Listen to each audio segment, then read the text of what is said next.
Imagine a life where no one, no matter how rude, dishonest, or disrespectful, can disturb your peace of mind. Imagine walking through a noisy, chaotic world while remaining calm and composed, so calm that others wonder if you know a secret they don't. You still hear the nasty words and see the drama, but it doesn't penetrate you. It touches you externally, but it doesn't shake you. But let's be honest. How many times have you let someone else's thoughtless words ruin your entire day? How many nights have you lain in bed, replaying the same argument over and over again, feeling just as angry as before? How many times have you said, "That's it, I'm done," and then retreated back into the same emotional turmoil? The truth is, most people don't let their emotions guide them, they let their emotions guide them. One mean comment, one rejection, one small mistake, and they're upset for hours, sometimes even days. But what if you could end all of that? What if anger could no longer control you? That's exactly what we'll learn. It's not about pretending everything's fine when it isn't. It's not about hiding your feelings or pretending nothing bothers you while you're seething inside. No, it's about changing your mindset so that staying calm becomes normal, even when life around you is going wild. Today you'll learn 15 rare and powerful Stoic tools that will make you emotionally strong. Not rigid, not indifferent, but solid, balanced, and calm. These aren't quick fixes or superficial ideas. They're real tools that can help you free yourself from your emotions and instead live with strength, focus, and peace. Prepare yourself, because after this, the things that once made you lose control will no longer unsettle you. Before we begin, make a promise to yourself. Go to the comments and write, "Starting today, I will no longer allow anger to control me. I am Stoic." That's not just a sentence, it's a promise. The more you say it, the more your brain begins to believe it. And when your brain believes it, your emotions will follow. So write it now, and let's go. 1. Practice preventive humiliation.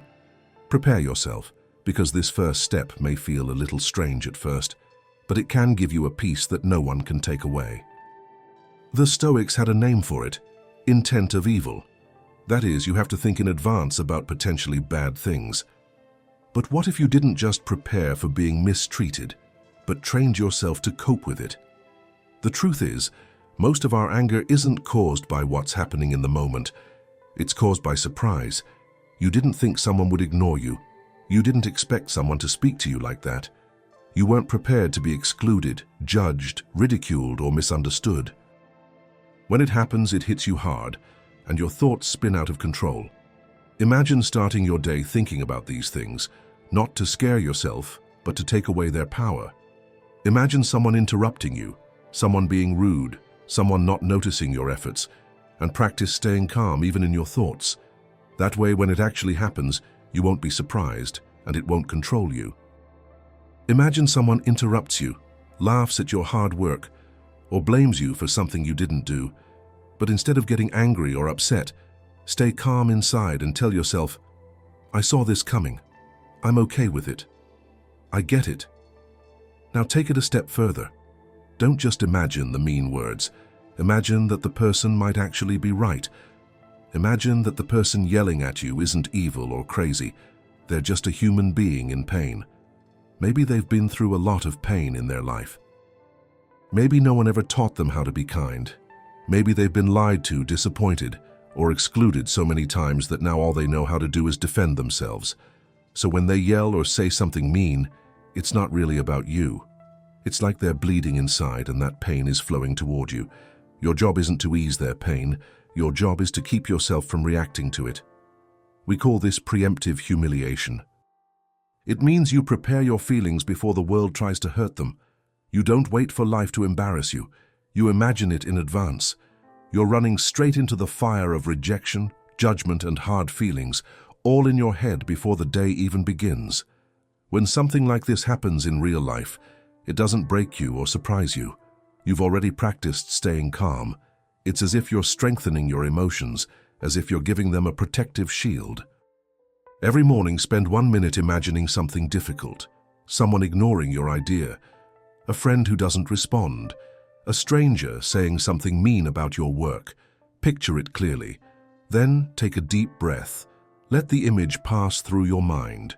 Don't fight it. Don't try to change it. Just let the pain grip you for a moment, and then let it go.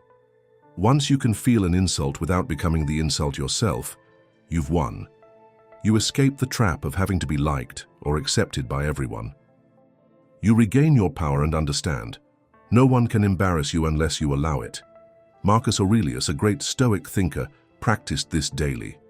He reminded himself that he would encounter people who were rude, selfish, and full of pride. He didn't wish them to disappear. He trained himself to expect them and remain calm. He didn't say, "They won't bother me." He said, "They can't bother me because I've already decided who I want to be today." So ask yourself, who do you want to be today? The person who gets angry when someone is rude, or the person who has already resigned themselves to the worst the world has to offer? Don't let surprises affect your mood. Don't let someone else's bad day become your bad day. Practice peace. Expect the pain, accept the chaos, and rise above it before it even touches you. Because once you humble your ego quietly in your thoughts, nothing the world can take from you. Number 2, the 3-second soul mirror. Just stop. 3 seconds. That's all it takes to change what happens next. The next argument, the next rude comment, the next emotional storm that used to dominate you. Let's be honest, most of us react way too quickly. Someone says something mean, and before we even have time to think, we yell back. Our voice gets louder, our chest tightens, and later we feel bad. Not because what happened didn't matter, but because deep down we realize it wasn't about them at all. It was about us all along. That's why we use the 3-second soul mirror. Here's how. If someone provokes you, don't speak. Don't move. Don't try to explain anything. Just pause. Stay completely still and ask yourself in your mind, what's hurting me right now? And everything feels different. Stoicism doesn't mean pretending you don't care. It means knowing yourself so well that nothing can disturb your peace unless you allow it. Those 3 little seconds are like turning on a light in a dark room. The room is still the same, but now you can see what's really there. The truth is, your counterpart is just a mirror. They didn't cause your anger. They just showed it to you. What they said may have been mean. What they did may have been rude. But the big tantrum, that came from something deep inside you. Perhaps a pain that hasn't healed yet. A thought like, I'm not good enough. People always ignore me when nobody listens to me. When you pause and turn the mirror on yourself, you no longer see only the person in front of you. You begin to recognize the pattern within. This is what the Stoics trained for. Not to fight against everyone else, but to understand themselves so deeply that nothing external can displace what is within. And the amazing thing about the 3-second pause is that it creates space between you and your feelings. In this space, you have the opportunity to choose how you react instead of reacting out of hurt. Let's look at how this works. Someone says something that sounds fake nice or underhandedly mean. Your stomach clenches. Your pride rises. Your brain screams, "Say something now." But instead, you pause. You look within. You ask, why do I feel so bad? Perhaps it reminds you of how you felt excluded as a child. Perhaps you feel invisible, small, or unwanted. And in that brief moment of recognition, you take back your power. That comment no longer controls you. Because now it's no longer about them. It's about your healing. Most people react wildly, hoping to feel better by yelling, blaming, or fighting. But when you use the 3-second soul mirror, you don't fight blindly. You see clearly. And with this clear vision, true freedom begins. Marcus Aurelius repeatedly wrote about looking within. He believed that one should first examine one's own thoughts and feelings rather than blaming external factors. He understood that the real problem wasn't the noise around us, but the echo of that noise in our heads. But if you pause for just 3 seconds, that echo fades. You create space to think clearly, decide how to respond, and remain calm. So the next time anger bubbles up inside you, don't chase it. Don't give it more energy. Just stand and observe it. Imagine it as if you were holding it in your hands and say, "I see you.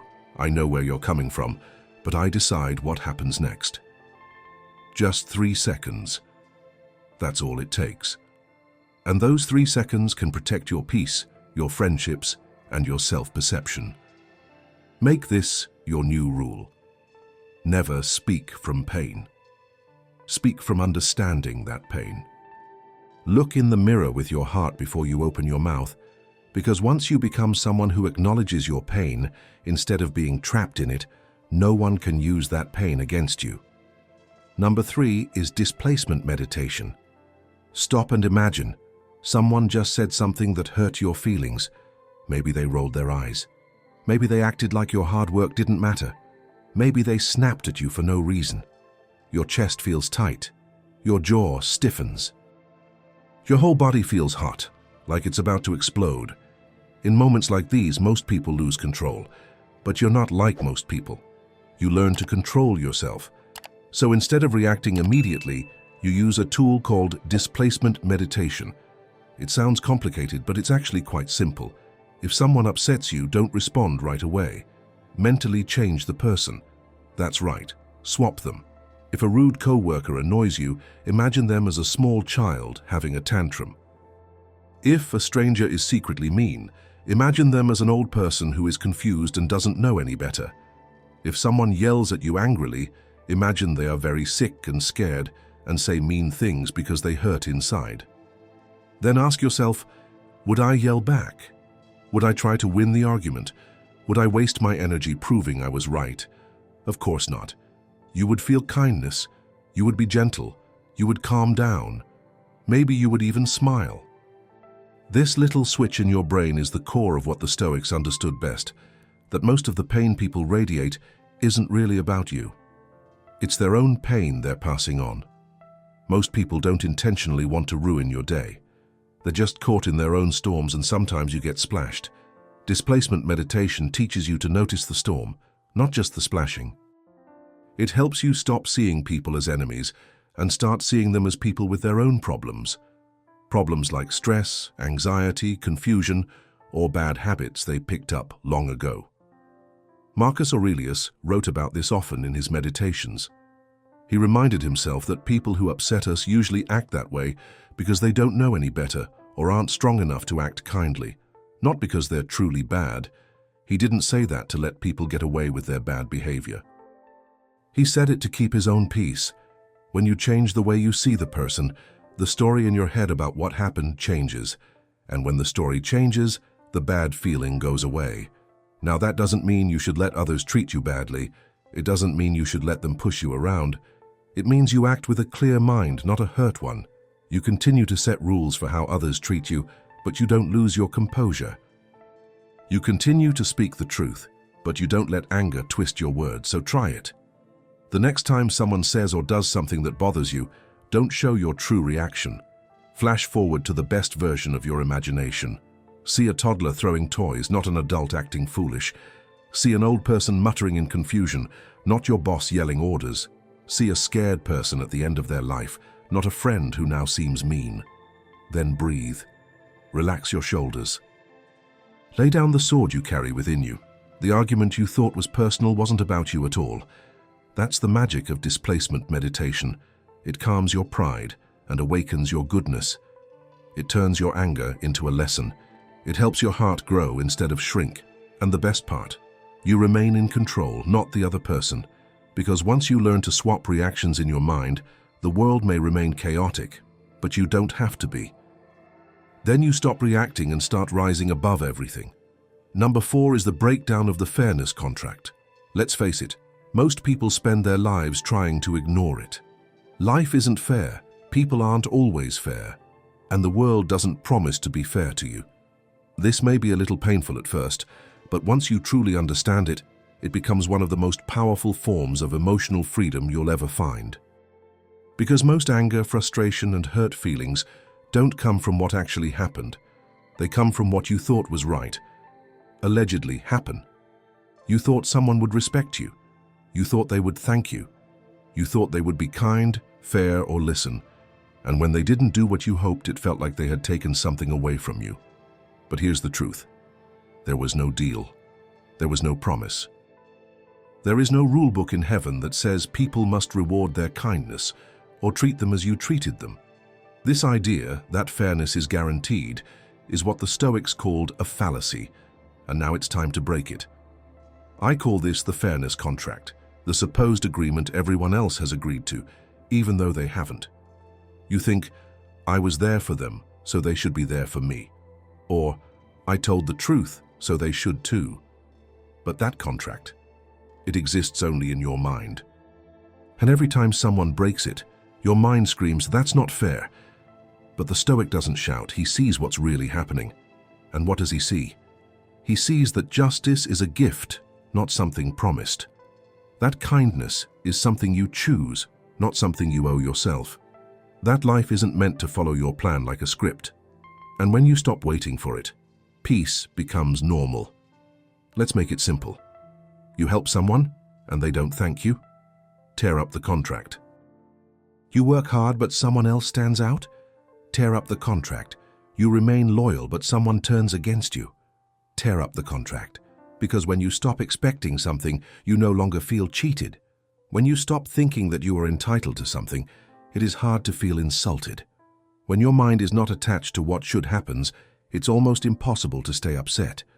This doesn't mean you stop being kind to others. It means you are free to be kind to others without expecting anything in return. It means you show respect, not because they deserve it, but because they are the ones who deserve it. Oh, fair. And if they don't treat you the same way, that's okay, because you never agreed to it. That's why this is one of the most liberating Stoic habits you can develop. Once you tear up that sham contract of fairness, everything changes. Every kind word becomes a surprise. Every smile feels like a gift. Every kind gesture feels special, not like a barter. Marcus Aurelius told himself over and over again, people can hurt others even if they do nothing, but don't expect the world to be fair. He didn't say this in anger. He said it with a calm heart, because he understood that the only promise that truly matters is the one you make to yourself.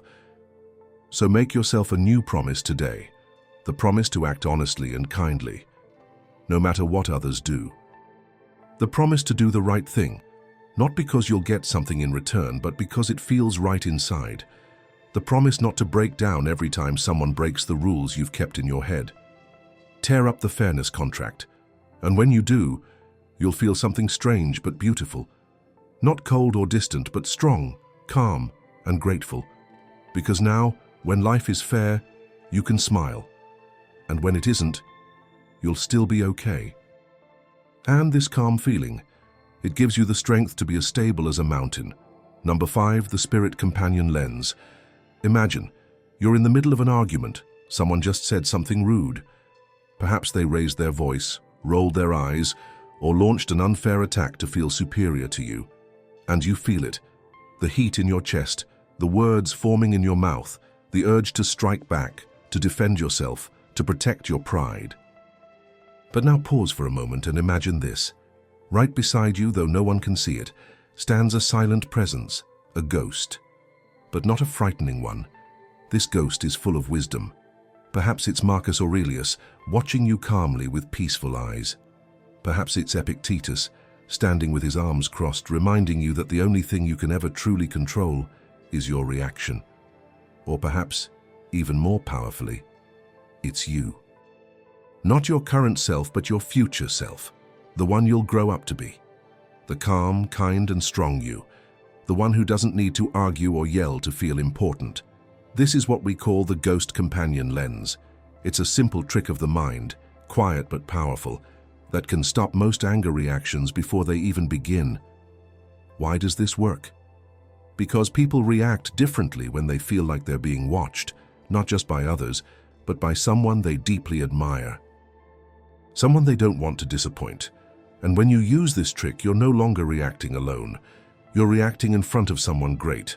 Ask yourself, would you still mutter something nasty if Marcus Aurelius were sitting next to you?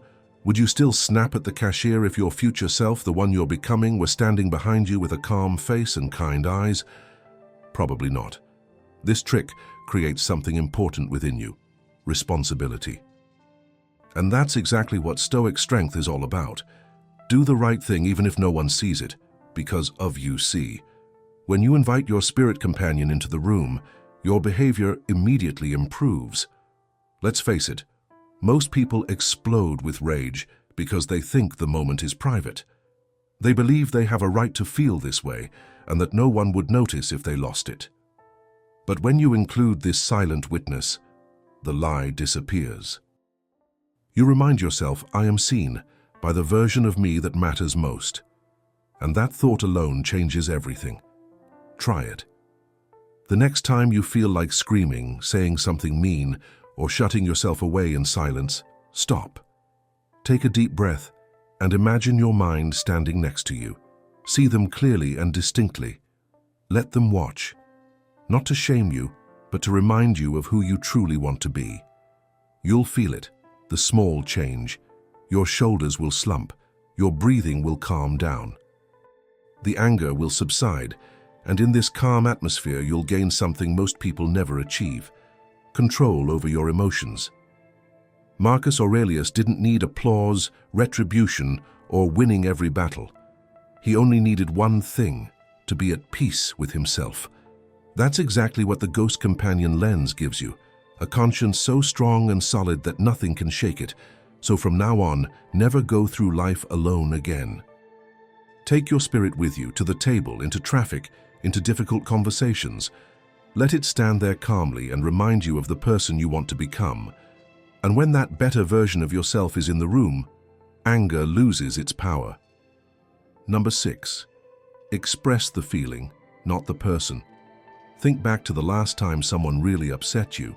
Maybe they said something mean, acted selfishly, or let their bad side down. You felt hurt, let down, or even lied to. And your brain did what it usually does: it blamed the person. He's so rude. She always acts like that. They don't care. But this is precisely where a Stoic thinks differently. They don't just get angry, they look deeper. They ask questions. Because what if it wasn't the person who hurt you? What if something deep inside them spoke through them? What if anger, fear, or pride controlled their words? What if they weren't the villain at all, but rather a puppet pulled by strong emotions? This is what we call naming the demon, not the person. The Stoics believe that people don't act badly because they're evil. They act badly because they're confused or because they haven't learned how to deal with their pain. They say mean things not because they want to hurt someone, but because they don't know how to deal with their inner feelings. And when you learn to name the feeling behind the action and not blame the person, everything feels different. Let's look at this. Someone yells at you out of the blue. Instead of thinking, what's their problem? You pause and say to yourself, it's not them, it's anger.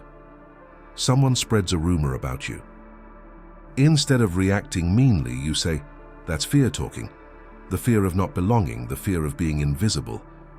Someone constantly interrupts you and points out your mistakes. Don't focus on the face. Look past it. That's not really Jane. It's her insecurity doing the talking. That's not really Michael. It's pride feigning confidence. And when you start to see the feeling, not just the person, something changes inside you.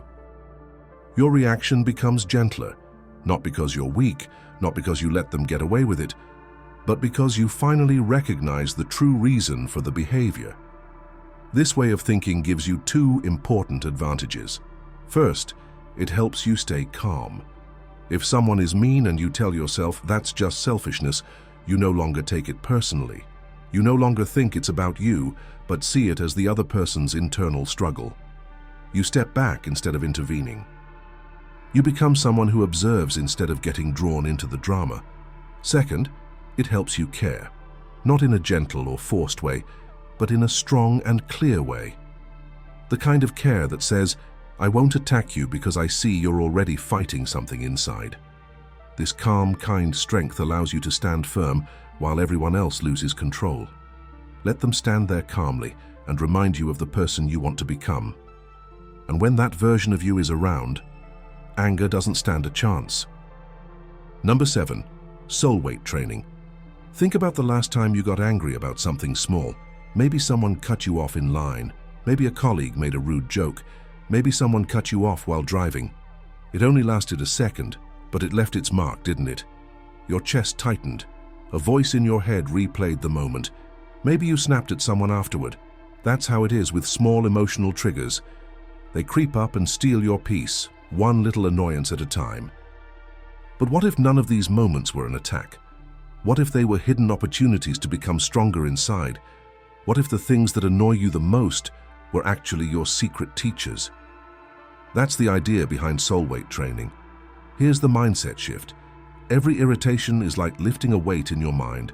Someone cuts you off in traffic? That's a test of patience. Weighing 5 kilos. Now you're stronger. Someone interrupts you in a meeting. That's a 7-kilo task for your humility. Someone forgets to thank you. Boom. 20 pounds of stamina for gratitude. That mean text message. That's a harsh sentence. But you didn't lose your nerve. You just picked her up and carried on. And when you train your inner self this way, like someone lifting weights at the gym, something amazing happens. Anger stops being fearful. It becomes fuel. Every trigger becomes a kind of resistance. Every annoyance becomes a burden to be lifted. And every time you stay calm instead of exploding, you build your inner strength. Most people try to avoid anything that feels difficult. They wish for a simpler life, friendlier people, a world where everything always goes their way. But the Stoics knew, such a life doesn't make you strong. It makes you soft. It weakens your inner peace. You only feel good when everything is perfect. But if you consciously choose the difficult things, you become emotionally unbreakable. Think about it this way. Their triggers are the weights. Your reactions are your form. Your consciousness is your discipline. Every day becomes a training, an expression of stillness, an expression of patience, an expression of forgiveness. And as with real training, the more often you are present and practice, the stronger you become.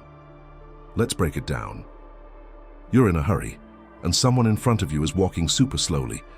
You feel it, the urge to sigh or roll your eyes, but instead you tell yourself, "This is my patience." Someone reacts dismissively for no reason. Your ego wants to retaliate, but instead you say one more try to stay calm. You're being blamed for something unjust. You take a deep breath. You decide not to scream. This is a tough rep, but it means you're now training at the next level. This is the Stoic's special ability, to put difficult moments into practice. Marcus Aurelius expressed it this way: the obstacle is the path. This means that the things that stand in your way are actually the way forward. Problems are your soul's gym. So stop wishing for an easier life. Choose to be stronger. And remember, growth doesn't come from ease. It comes from what drives you, not just the hard things outside, but also the hard feelings inside. The part of you that wants to scream, give up, complain, or get revenge. Every time you carry that burden without putting it on someone else, you grow. And this growth adds up. One day, the things that used to upset you won't even bother you anymore. You'll walk calmly through the chaos.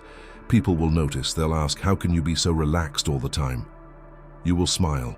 Maybe you say, "I release my anger to build strength. I use my triggers to train. I don't run away from pain. I grow from it." And so peace is no longer just a wish, but becomes your way of life. Number 8, the last breath frame. Stop. Now breathe in slowly and deeply through your nose and out through your mouth. Now ask yourself, if I only had 10 minutes left to live, would that matter? That rude comment, that mean text, that cold stare, that delay that messed up your plans, the person who didn't thank you, that mistake someone made that wasted your time? Would it matter if you knew you only had a few breaths left? This is something the Stoics called remember the death. It means remember that you will die one day. But don't misunderstand. It's not scary. It's not meant to make you feel guilty. It's meant to help you see things more clearly. Because nothing makes things clearer than knowing that time is running out. When you learn to think with the goal in mind, anger diminishes. That's what the last breath frame is for. It's a tool you can use at any time. As soon as you feel your emotions rising, pause and imagine this. You have 10 minutes left. Just 10. What would you do with them? Would you yell at a stranger who cuts you off? Would you waste it by writing a mean message to defend your pride? Would you spend your last minutes proving you were right or continuing to be angry at someone? Probably not. Or would you like to sit in peace, reach out to someone you love, feel the wind, the sky, and the breath in your lungs? Would you spend this time in silence, perhaps holding the hand of a loved one? Would you notice the gentle breeze, the clouds, and the feeling of the air flowing in and out of your body? Would you reflect on what truly matters, who you've become, how much love you've given, and how present you've been in your life? The answer is always clear. You wouldn't spend your final moments fretting over trivial matters, so why waste this time? This way of thinking dispels the lies we tell ourselves. It helps us recognize what's truly important and what isn't, because most of the things we get upset about every day won't matter in a week, let alone at the end of our lives. This kept the Stoics calm, not because they didn't feel emotions, but because they didn't let small problems become bigger than they were. And Marcus Aurelius constantly applied this way of thinking. He reminded himself every day that life is short and death is nothing to be afraid of. It helps us live better. When others were mean or unfair, he didn't get angry. He asked himself, is this really worth my time? He knew that one day all the praise and insults, the noise and attention would disappear, and that knowledge made it easier for him to choose peace now. Try the following.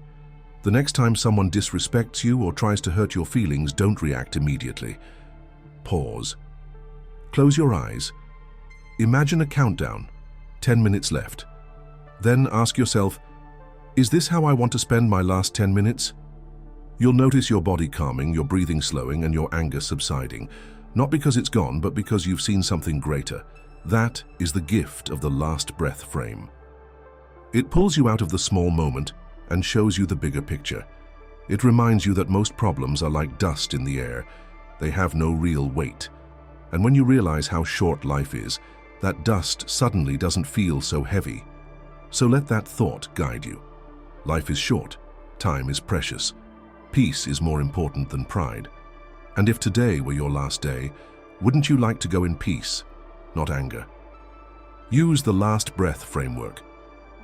Let each breath be your own choice, not controlled by others. Number 9, outwardly express the insult. Words have power. They can lift someone up or tear them down like a sword. And when someone insults you, your brain and body react as if you've been hit. Your heart beats faster. Your breath shortens.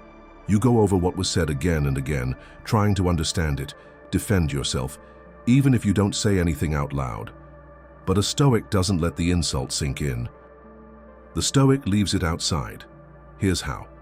Imagine someone says something mean, rude, or unfair. Your first instinct is to let those words into your heart and believe them. How could they say such a thing about me, you might think. But instead of letting the words hit you, use the externalize the insult trick. Pause. Take a step back. Imagine the words leaving their mouth, but instead of hitting you, imagine them suspended in the air. They bounce off an invisible wall in front of you and then fall to the ground like autumn leaves. You don't catch them. You don't grab them. You don't throw them back. You simply let them go. Then ask yourself this one important question. Is this really about me or about them? That's when the magic happens. Because most insults have nothing to do with you. They're not your truth. They're someone else's stress, pain, or fear coming out. You just happen to be around. This simple change can save you hours of frustration. Let's dig deeper. Someone calls you lazy even though you've worked really hard. Don't argue. Don't get angry. Pause. Let the words flow. Then ask, are they really angry at me? Or angry at themselves for falling behind? Someone makes fun of your appearance or your thoughts. Let the words flow. Then ask, is this person judging me or are they feeling small and trying to feel bigger? When you start viewing insults as messages of hurt to another person, they no longer stick with you. You don't carry it home. You don't wear it like a badge. You don't allow someone else's wound to become your own. Marcus Aurelius admonished himself, choose not to be wounded, and nothing will happen to you. That doesn't mean no one will try to hurt you. It means you decide what enters your mind and what doesn't. The insult may be loud, but it only has power if you allow it. So don't invite it. Make it even easier with 3 steps. 1. Imagine the words floating and not penetrating you. 2. Imagine a wall between you and the insult, not to block it, but to help you see it clearly. 3.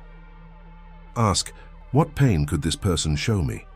You don't need to know exactly what your partner is experiencing pain. Simply asking this question will help you break the spell. Because when you focus on the other person's hurt and not on your pride, the insult loses its sting. Here is the deep truth. Words only hurt when they touch a part of you that hasn't healed yet. That's why this exercise helps you grow.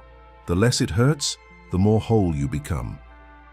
So the next time someone attacks you with cruel words, don't catch them, don't throw them back. Just watch them float and fall. It was never about you anyway. This is not insensitivity, but wisdom. This is what Stoicism teaches. Protect your peace not by hiding, but by understanding. Number 10. The sacred break technique. You're in the middle of a heated conversation.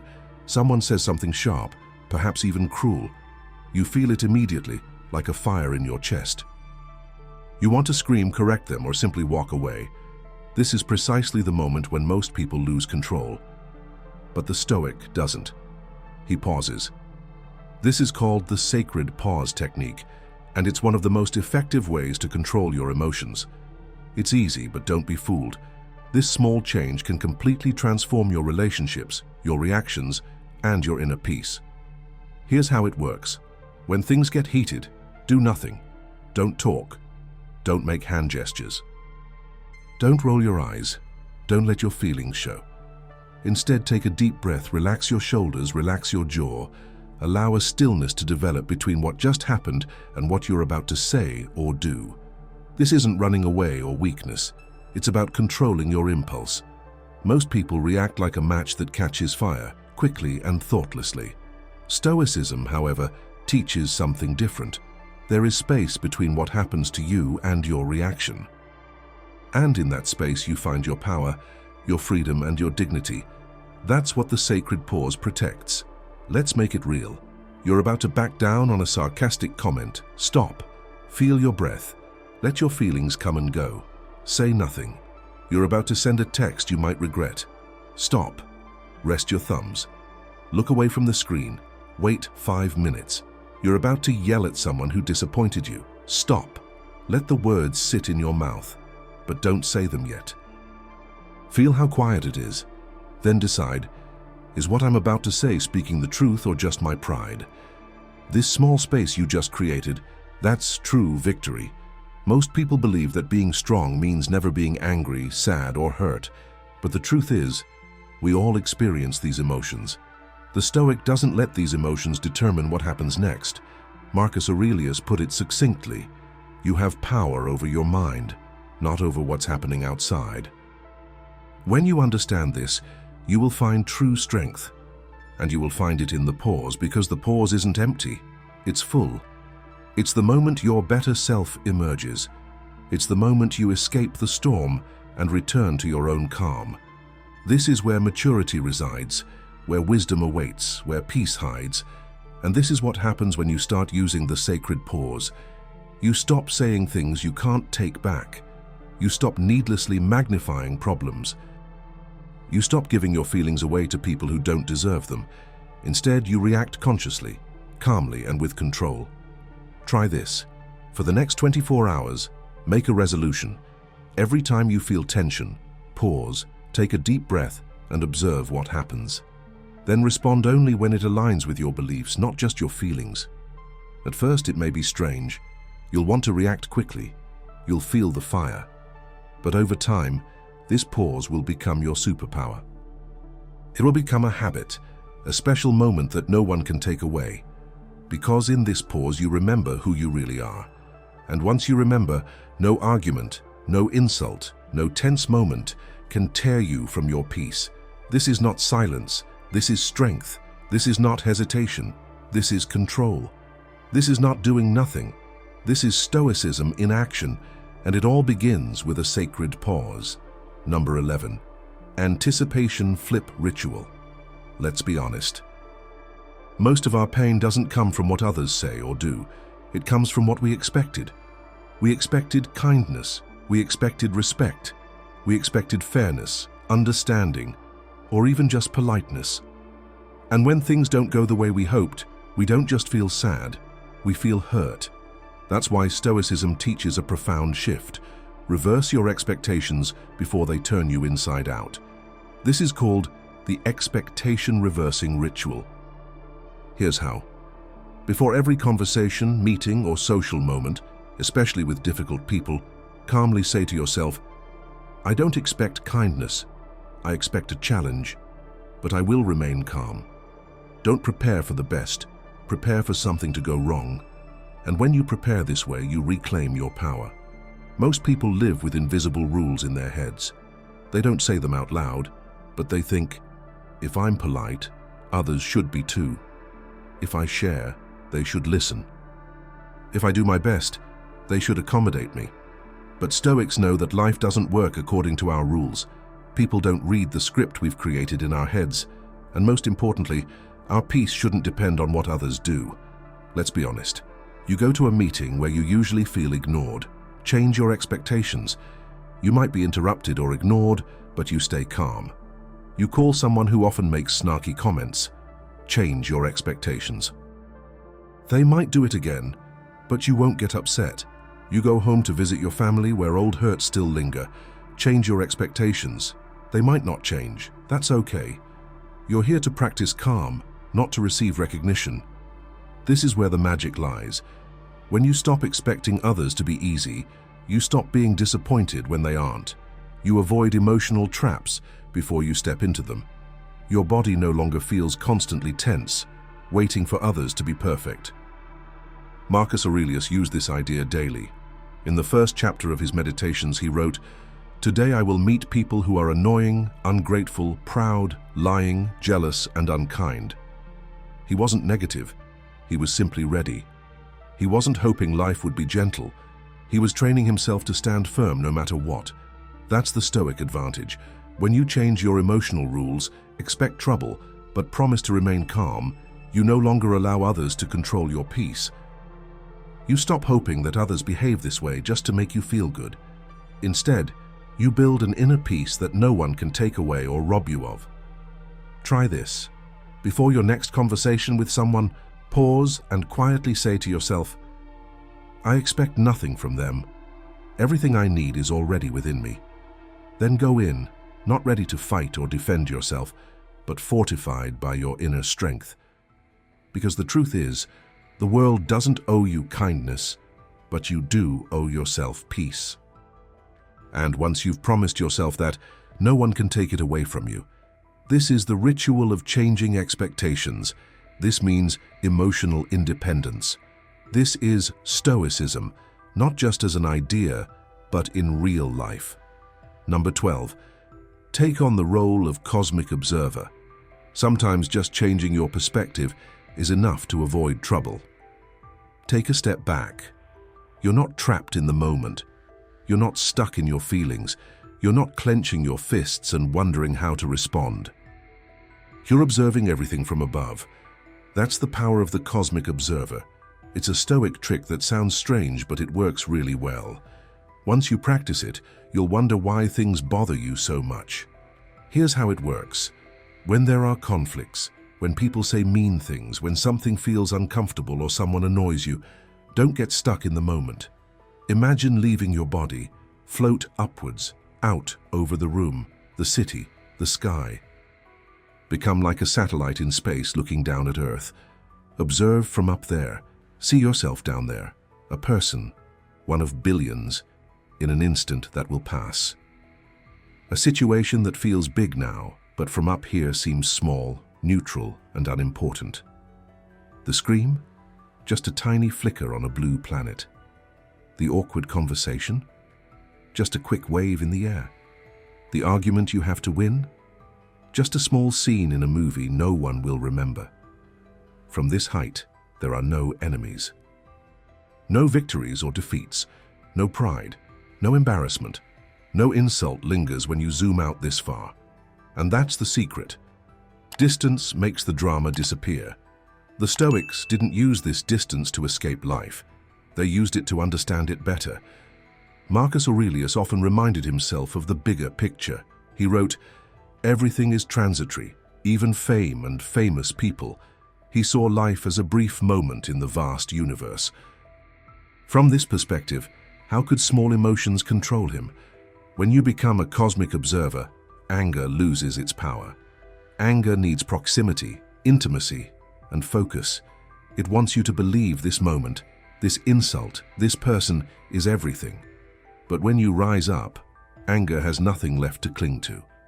Try it. The next time someone is rude to you, don't react. Allow yourself to be lifted up. Watch the events unfold like a film. Study it, not with emotion but with curiosity, like a scientist observing people. From up there, you stop being the story and begin to see the story. And with this seeing comes calm, because now your ego is no longer the main character. Your soul is the observer, the witness. And the witness is never drawn into the battle. They only observe and decide how to act. So when life tries to get you into trouble, rise up instead. Become the satellite. Become the star, the observer, the calm behind the noise. From up there, remember, what feels huge right now is just a tiny ripple. The person who upset you is just another person trying to figure things out. The issue that felt personal is just a passing cloud in the sky. You are not your reaction, you are not your anger, you are the one observing both. This is the cosmic observer. And once you've taken on this role, nothing from below can disturb your peace. Number 13. Master the reaction echo test. What most people don't realize is that when someone tries to make you angry, your reaction isn't because of what they said. It's because of how tightly you cling to the feelings those words trigger in you. The real problem isn't the insult itself, but the echo it creates within you. And that's exactly where the reaction echo test helps. This method isn't loud. It doesn't require a response or big words. On the contrary, it demands something very rare from you. Say nothing. Just stand still. Just observe. Just listen. Not to the other person, but to what's going on inside you. When someone tries to upset you, the moment becomes a mirror. Instead of yelling back, you look at yourself. You quietly ask yourself, did I tense up? Did I feel like I had to defend myself? Did I start repeating their words to prove them wrong or to understand them? If the answer is yes, you found your echo. That faint vibration of pride, pain, or fear still lurks within you, and that's exactly what you need to work on. Not the person or their words, but the echo that shows you that you're still holding on to something you need to let go of. The Stoics knew this well. They didn't want to become robots. They wanted to remain calm when others upset them, because inside they were already peaceful. Marcus Aurelius said, "When external things hurt you, it is not the things that upset you, but your own thoughts about them."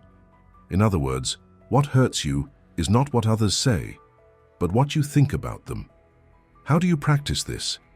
Observe the echo within you, not judgmentally but with interest, as if you were testing how sound moves in a room. Say nothing and simply perceive. Did the words bounce off you or bounce around in your head? If they bounced, you passed the test. If they bounced around and made you think and tense up, you found something that heals you. This test isn't about being perfect, it's about understanding yourself. And when the echo subsides, something wonderful happens. You no longer have to react. The urge to prove yourself right, to defend yourself, to explain yourself disappears, because the pain it was trying to protect has finally subsided. To put it in practical terms, someone says you're not smart. You pause. You feel the echo within you, a brief feeling of insecurity. That's your problem to work on, not the other person's. Someone ignores your idea during a meeting. You pause. You feel like you need to say something and get attention again. But that feeling, that too, is the echo. And as soon as you train yourself to perceive it, it loses its power. The truth is, when your inner world is calm, no outside noise can disturb you. And when there is no echo within you, no reason to react, peace becomes your normal state. So from now on, make it a habit. When someone tries to upset you, stop and listen, not to their words, but to the echo within you. Train yourself to hear what others can't. For in this silent space, you will find your deepest strength. Master the reaction echo test, and don't let yourself be swept away by everything the world throws at you.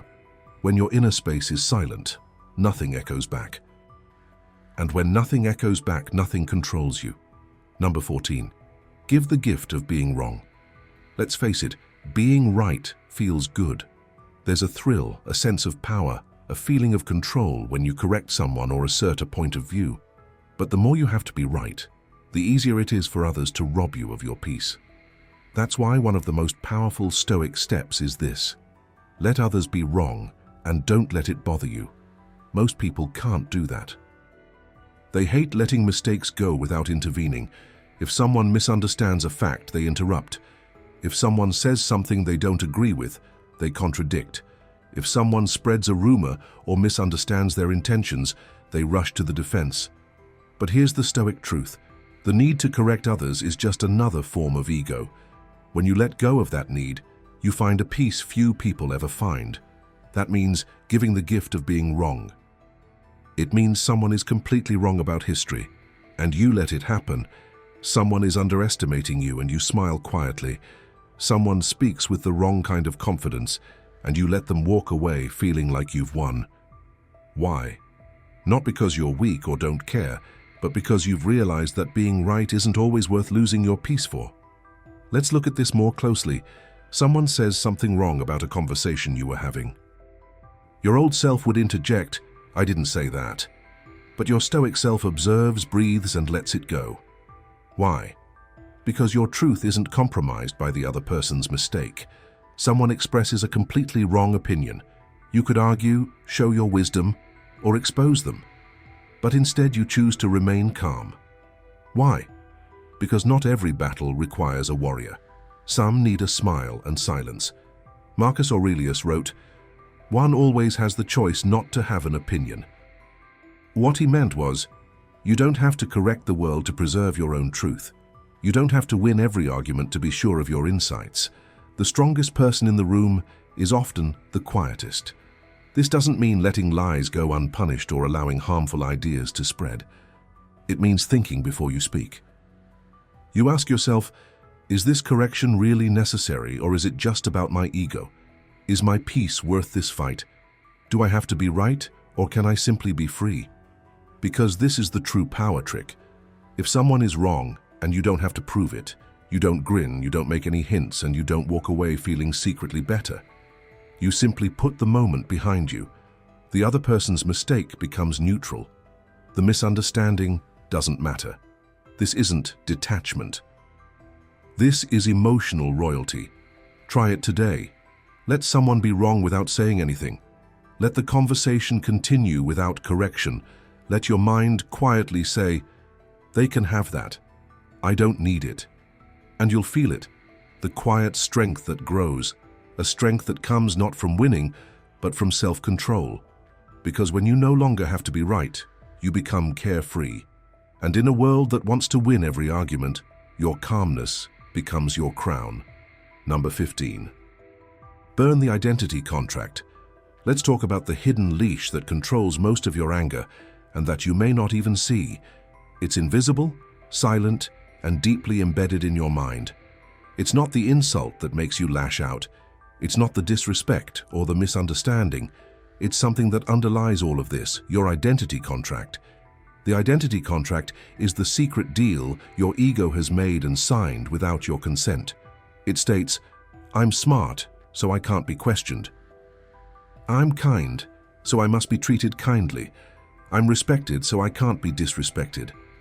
Sounds okay, right? The problem is, however, once your mind clings to these ideas, every challenge feels like a personal attack, not on what you're doing, but on yourself. And when someone questions this image, anger explodes reflexively. Why? Because you believe something very important is threatened. Therefore, the Stoic response is not just to control the anger, but to destroy the source of it. It's time to break the identity contract. This means taking a step back and realizing that you are not your job title, your image, your role, your pride, your achievements, or your reputation.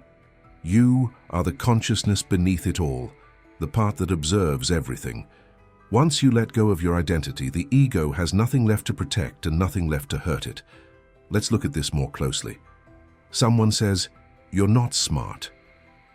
The contract flares up. "They can't say that, I'm smart."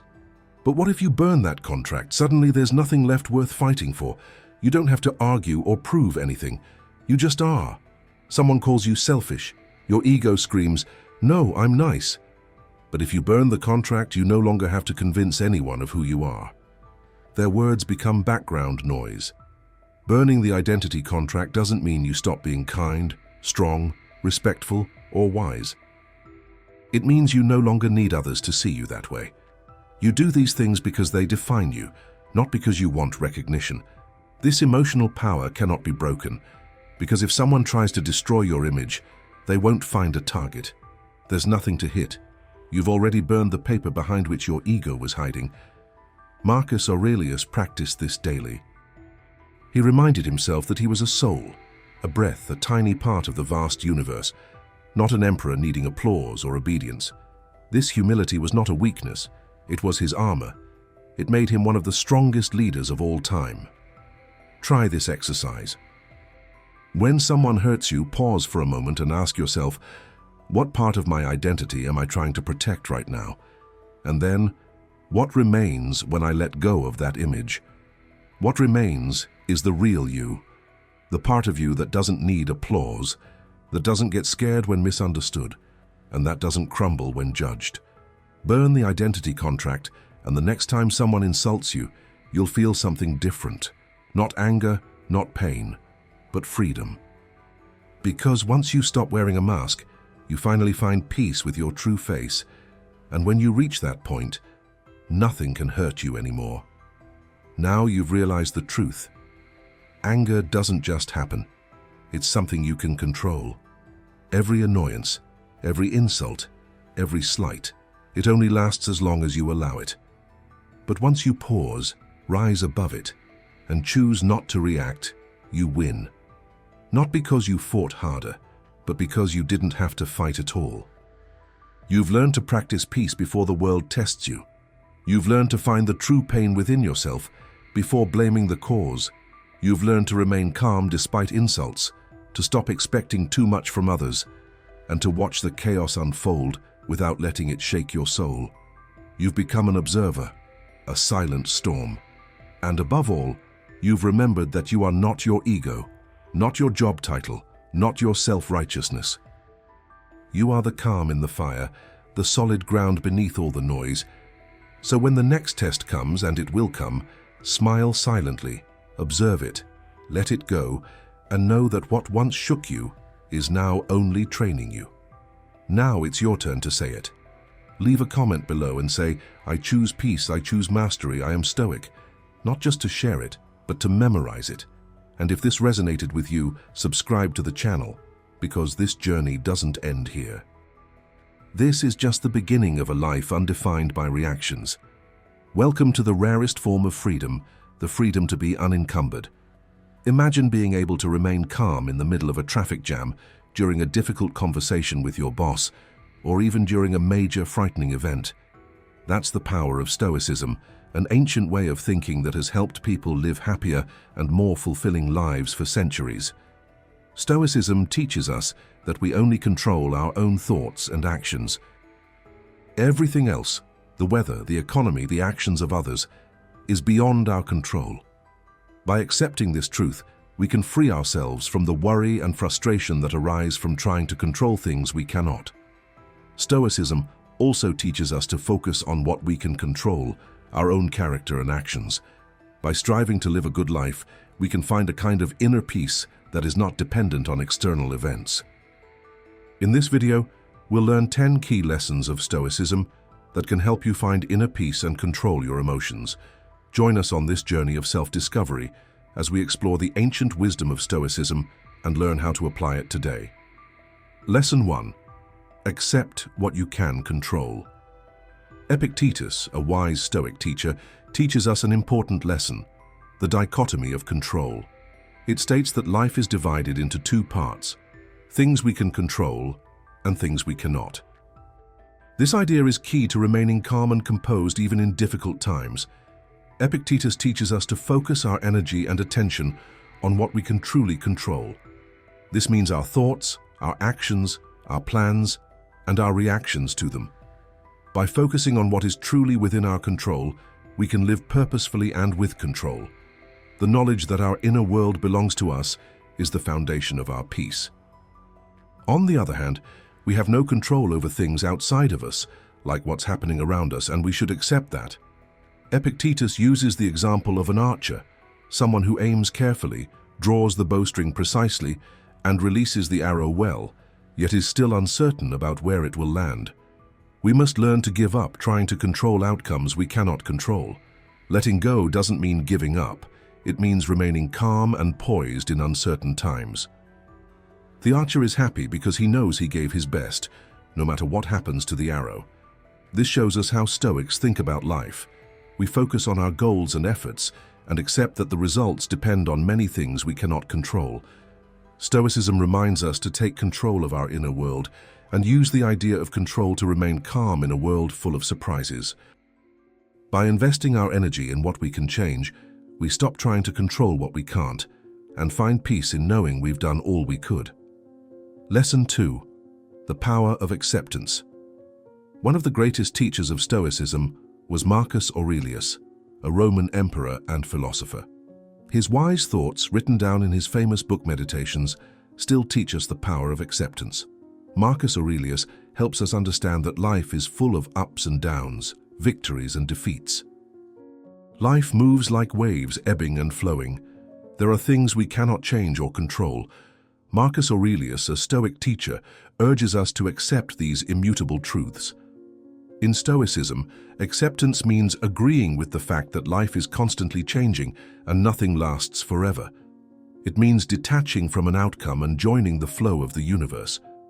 Marcus Aurelius said that fighting the natural flow of life brings only heartache and suffering, like a boat struggling against a strong current. The Stoic way of accepting things is like setting sail on the sea of life, not knowing exactly where you are going, but trusting in the journey itself. It encourages us to stop trying to control everything and instead go with the flow of life as it changes. Moving with the rhythm of the universe, whether calm or stormy, is what Stoics call balance. This lesson is the foundation for inner peace. It encourages us to embrace life's surprises, savor our successes, and face difficult times with kindness. The power of acceptance, as Marcus Aurelius shows us, is a bright light that helps us find our way through life's labyrinth. It allows us to face each moment and each situation with a calm and steady heart. It is the peace that comes from loving life, even when it is unpredictable, and finding deep rest in its ever-changing path. Lesson 3. Practice mindfulness. Seneca, a renowned Stoic thinker whose wisdom has endured the test of time, imparts a vital lesson for remaining calm in life's storms: the practice of mindfulness. For Stoics, mindfulness is like a compass that guides us to the present moment, protecting us from worries about the past and fears about the future. Mindfulness means living fully in the here and now, aware of what is happening right now. It helps keep the mind from endlessly dwelling on past sadness or future problems. Seneca's teachings urge us to appreciate the beauty and significance of the present, for only it is time that truly exists. Mindfulness, according to Seneca, isn't just for big moments, but also encompasses the small, everyday things. It invites us to see life clearly as a whole, from the exciting to the mundane. This helps us let go of painful regrets and paralyzing fears. This Stoic mindfulness is a valuable tool for maintaining calm and a clear head. It connects us to the precious now and helps us fully experience what's happening, savor every breath and recognize the beauty in every heartbeat. When we practice mindfulness, we find a timeless place where our minds settle, calm grows, and we learn to remain steadfast even in the wildness of life. Lesson 4. Foster resilience.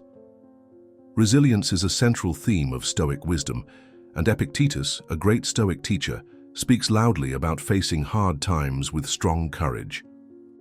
For Epictetus, hard times are not enemies but tools that shape and enhance our character. Stoicism teaches that life is full of challenges, and these challenges are a part of life. Stoics don't see problems as walls that hold them back or things that make them suffer, but as opportunities to grow and become stronger inside. Epictetus urges us not to crumble in hard times, but to remain steadfast like a strong oak tree that doesn't move in the face of a storm. At the core of this Stoic idea is the profound truth that it's not what happens to us, but how we think about it, how we react, and what we do that determines how much it troubles us. The way we view life's difficulties shapes our inner peace. Building resilience in a Stoic way means choosing growth and seeing problems as lessons rather than punishments. Stoicism shows us that it's in difficult moments that we discover our true strength. When we face life's hardships with courage and a strong spirit, we emerge stronger, like steel toughened by fire. The Stoic perspective on problems fits perfectly with their belief that we always have a choice. Epictetus teaches us to face difficult times not with fear, but with the courage of a warrior.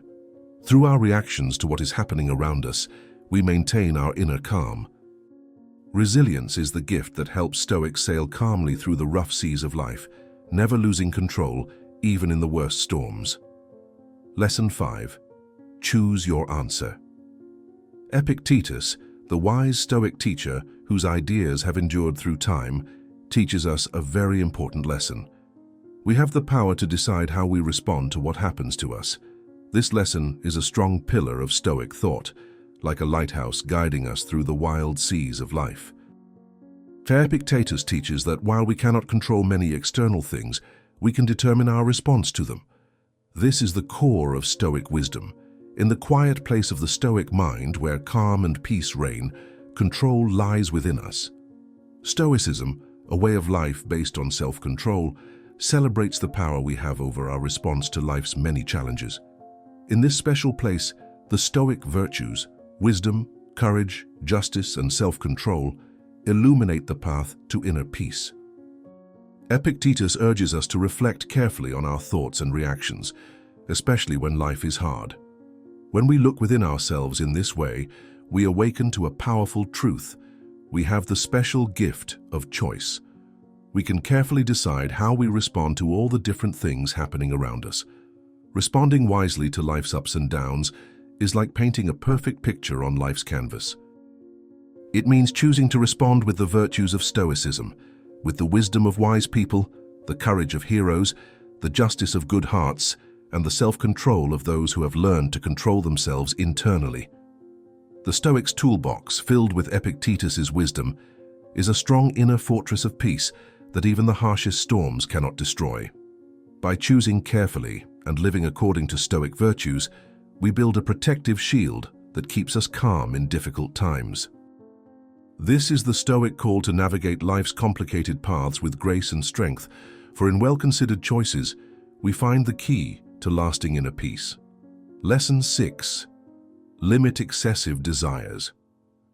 In the rich history of Stoic wisdom, comprised of reason and kindness, Seneca's advice on temperance shines brightly.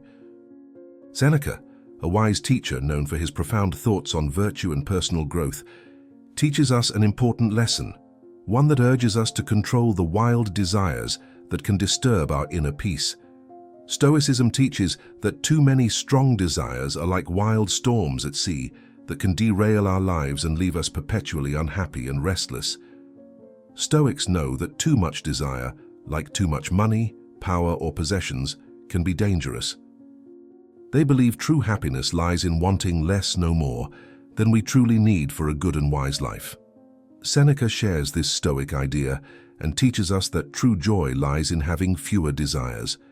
This lesson helps us sail through life with the steady hand of temperance, guiding us to the calm, safe harbor of inner peace. Following the Stoic path, as Seneca demonstrates, means keeping our desires simple and asking only for what is truly necessary to live a good and moral life.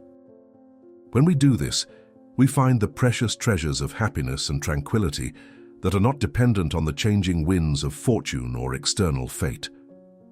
The Stoic habit of controlling our desires becomes a guiding light that helps us remain calm and serene.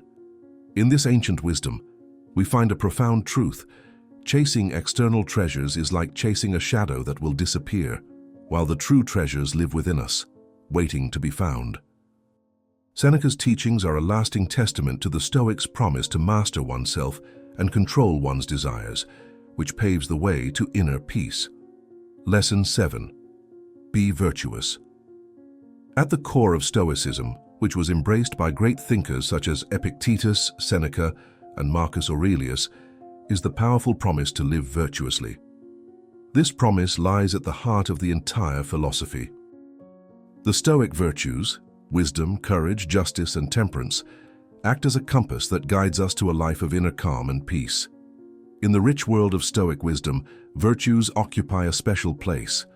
They are the moral stars that guide us safely through the stormy seas of life with grace and good judgment.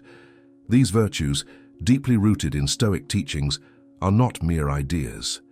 They are the strong pillars that support the Stoic goal of living in harmony with the order of nature. Wisdom, the first virtue, is like a shining light that guides us with reason and clear thinking.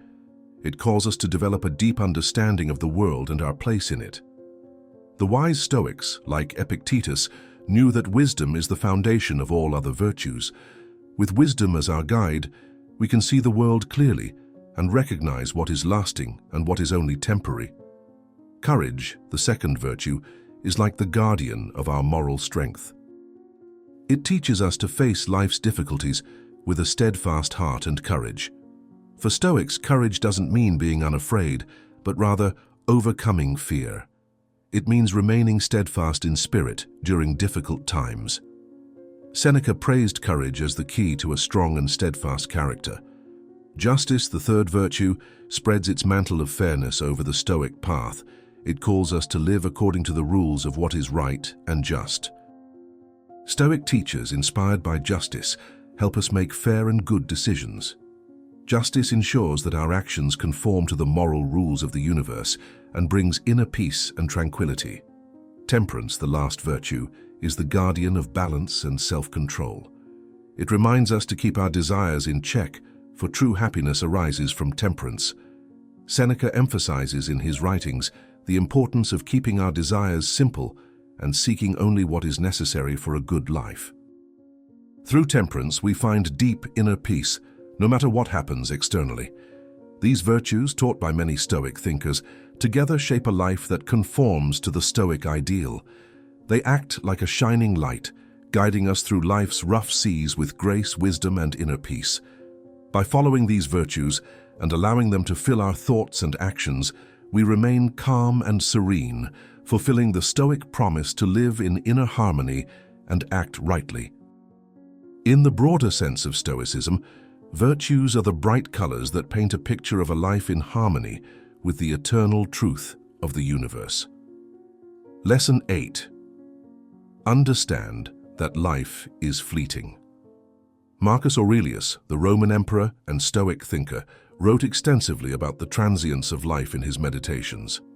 His teachings show us that accepting life's constant changes is the key to inner calm and peace. From a Stoic perspective, Marcus Aurelius teaches one of the most important lessons for finding inner peace. He invites us on a profound journey to accept that life's moments and things do not last forever. The Stoics call this the transience of life. This truth is not sad but rather haunting and gives our time here profound meaning. The crucial point is the understanding that nothing in human life, whether happy times or tough struggles, remains the same forever. The universe moves and changes like a flowing river, weaving a pattern of never-ending change.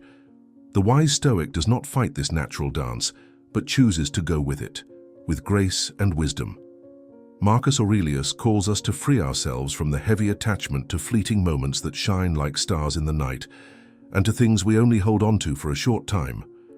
He teaches us to enjoy these moments and things while they last, but also to let go when the time is right. This helps us find a safe, calm place within ourselves that no external problems can shake. Accepting that nothing lasts forever, as Marcus Aurelius teaches, calms the soul. It helps us clearly see life's ups and downs. It frees us from the worries that arise from clinging to what was or what could have been. Through this teaching, we develop a strong inner strength and build a character that remains steadfast no matter how life changes. When we understand that life is constantly changing, we open the door to deep inner peace. We realize that our calm and control transcend the ups and downs of what's happening around us. This calm is constant and lasting, like shining stars in the night sky, no matter how many clouds pass by. Marcus Aurelius, with his wise Stoic thoughts, invites us to enjoy this truth and gives us the opportunity to appreciate life's moments while maintaining a strong inner peace. Lesson 9. The value of gratitude. In the rich history of Stoic philosophy, a philosophy of wisdom and strength, there is a shining jewel called gratitude. This important lesson, taught by Seneca, a famous Stoic thinker, illuminates the path to inner peace and happiness, no matter what life brings. It teaches us to celebrate not only the good times, but also the difficult ones, for through gratitude, we find peace even when things get tough. In his writings on gratitude, Seneca praised its virtues. He urged us to stop focusing on what we don't have, and instead focus on what we do have. He advised us to find comfort in the here and now, and to recognize the treasures we often overlook. This Stoic habit gives us a powerful tool for maintaining deep inner peace. Seneca's fundamental idea of gratitude is a gentle reminder that gratitude doesn't depend on having much, but on seeing the many blessings life bestows upon us. Gratitude, then, is not just for easy times, but a profound truth that allows us to find a safe place of rest, even in stormy times. When we develop gratitude, our perspective on life changes. We learn to find beauty in simple things, lessons in difficult times, and value in every brief moment. Seneca encourages us to be happy with the here and now, knowing that life's treasures are not things to be collected, but moments to be held onto. The power of gratitude, as demonstrated by Seneca, preserves our inner peace. It teaches us to always remember the good things we have experienced along the way. In doing so, we transform feelings of sadness and longing into joy and peace. In difficult times, a grateful heart never gives up. It finds strength even when things are going badly, in the knowledge that life's difficulties also teach us something. Seneca reminds us that a true Stoic spirit remains strong in difficult times and grows stronger by drawing on the deep wellspring of gratitude. In Stoicism, gratitude is a faithful companion that leads us to deep calm. It lifts us above life's storms and shows us the peace that comes from accepting all blessings, even the small and simple ones. With Seneca's wisdom, we learn that gratitude is not only for happy times, but is also a powerful way to preserve beauty in life's most difficult moments. And if you like the content, consider becoming a member of the channel. Not only will you support the channel, but you'll also receive exclusive content. Click the link in the description and become a member now. Back to content.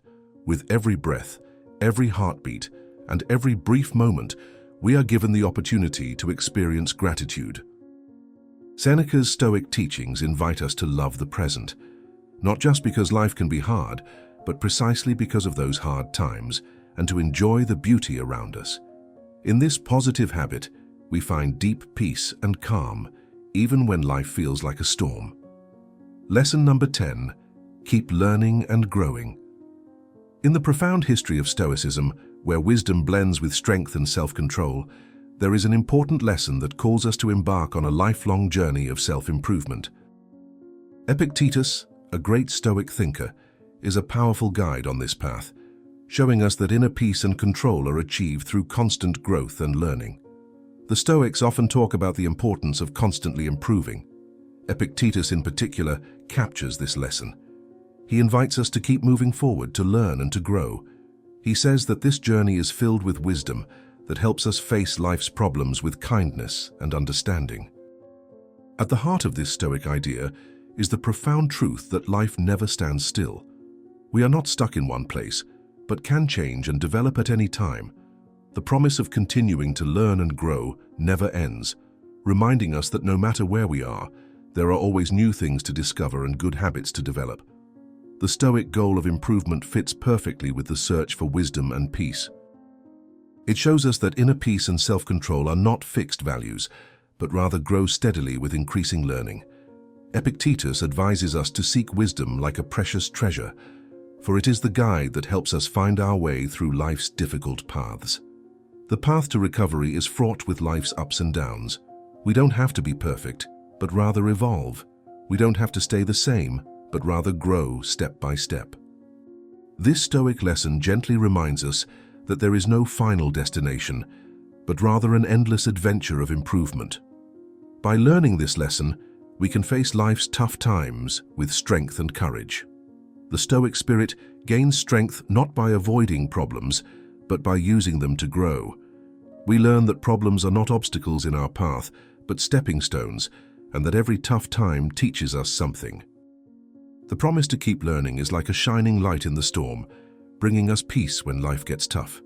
This illustrates the Stoic belief that no matter what happens externally, we control our inner selves. The more we learn, the more we grow, and the more we grow, the better we can handle life's storms. When we listen to Epictetus, we hear a call to celebrate the path to improvement, to enjoy learning, and to respect the hard work of growth. This lesson teaches us that with each step along this path, we come closer to the essence of Stoicism, a life of calm, control, and the pursuit of wisdom. In a world full of distractions and the unknown, Stoicism offers us a timeless and useful guide to maintaining calm and serenity. By internalizing these 10 lessons of Stoicism, inspired by many wise Stoic thinkers and filled with self-control, you can navigate life's difficult times with kindness, wisdom, and inner peace. Stoic self-control will become your secure anchor, guiding you through life's storms and helping you remain calm even in difficult times. When you live by these Stoic teachings, you will find deep peace and balance that will help you succeed in every situation. Today we're talking about something that will surely be very helpful to many of you: how to clear your head and stop overthinking everything. Sounds like something everyone could use, right? Sometimes our heads feel like a tornado, filled with endless thoughts, worries, and doubts that prevent us from enjoying the moment. But don't worry. Today I'll show you 16 simple ways from Stoic philosophy that can help you free your mind and find inner peace. Imagine you're lying in bed, ready to sleep, but your thoughts are constantly circling around work, family, unachieved goals, and even the future. You toss and turn, unable to quiet the noise in your head. We've all felt this way before, but it doesn't have to stay that way. The Stoics teach us, with their ancient wisdom, that we can train our minds to be calmer and more focused. That's exactly what we'll learn today. These 16 ideas based on Stoic thought are designed to help us live a calmer and more balanced life. We'll take a closer look at each idea and explain how to apply it in everyday life, why it works, and how it can transform our thinking. To make it easier to understand, I'll share a special quote from a Stoic philosopher for each idea to inspire you. Let's start with the first idea, the power of positive affirmations. This may sound simple, but many people forget how powerful they can be. Seneca, a famous Stoic philosopher, said, "Happiness depends largely on our attitude, not on our situation." Positive affirmations are phrases we tell ourselves to develop a positive attitude and feel empowered. They are important because our thoughts shape our view of the world. If we constantly tell ourselves negative things, we see everything negatively. But if we change these thoughts and tell ourselves positive things, our outlook on life can change significantly. For example, imagine you wake up and your first thought is, "Today is going to be a tough day." This thought will likely influence how you spend the day.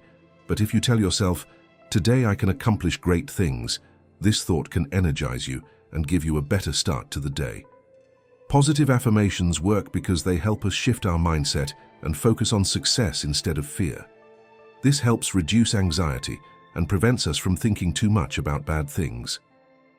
This allows us to think better. I recommend trying positive affirmations. Find areas where you feel insecure or negative and come up with positive phrases to combat those thoughts. For example, if you're worried you're not doing well at your job, say, "I am competent and confident." Say these phrases every day, especially when you're anxious or stressed. How about some positive affirmations today?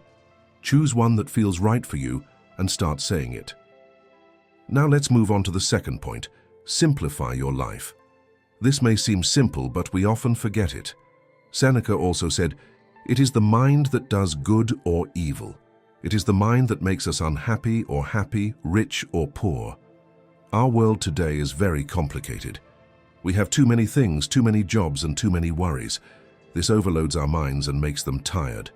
Simplifying life means reducing unnecessary clutter, be it possessions, things we need to do, or simply unnecessary thoughts.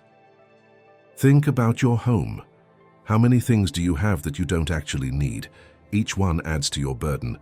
The same goes for your daily plans. Sometimes we say yes to too many things and then feel stressed. By simplifying, we create more space in our lives and our minds. This works well because when we eliminate distractions, we have fewer worries, fewer decisions, and less mental clutter to clean up. This gives us more time and energy to focus on what's important. Start by decluttering. Get rid of things you don't need or that don't make you happy. Then look at your plans and consider whether you can simplify them or ask someone for help. Finally, try simplifying your thoughts by focusing on what's happening right now. This helps clear your head and brings calm into your life. Now for the third point, limit your information intake. These days, we're constantly bombarded with information. Some of it is helpful, but much of it isn't.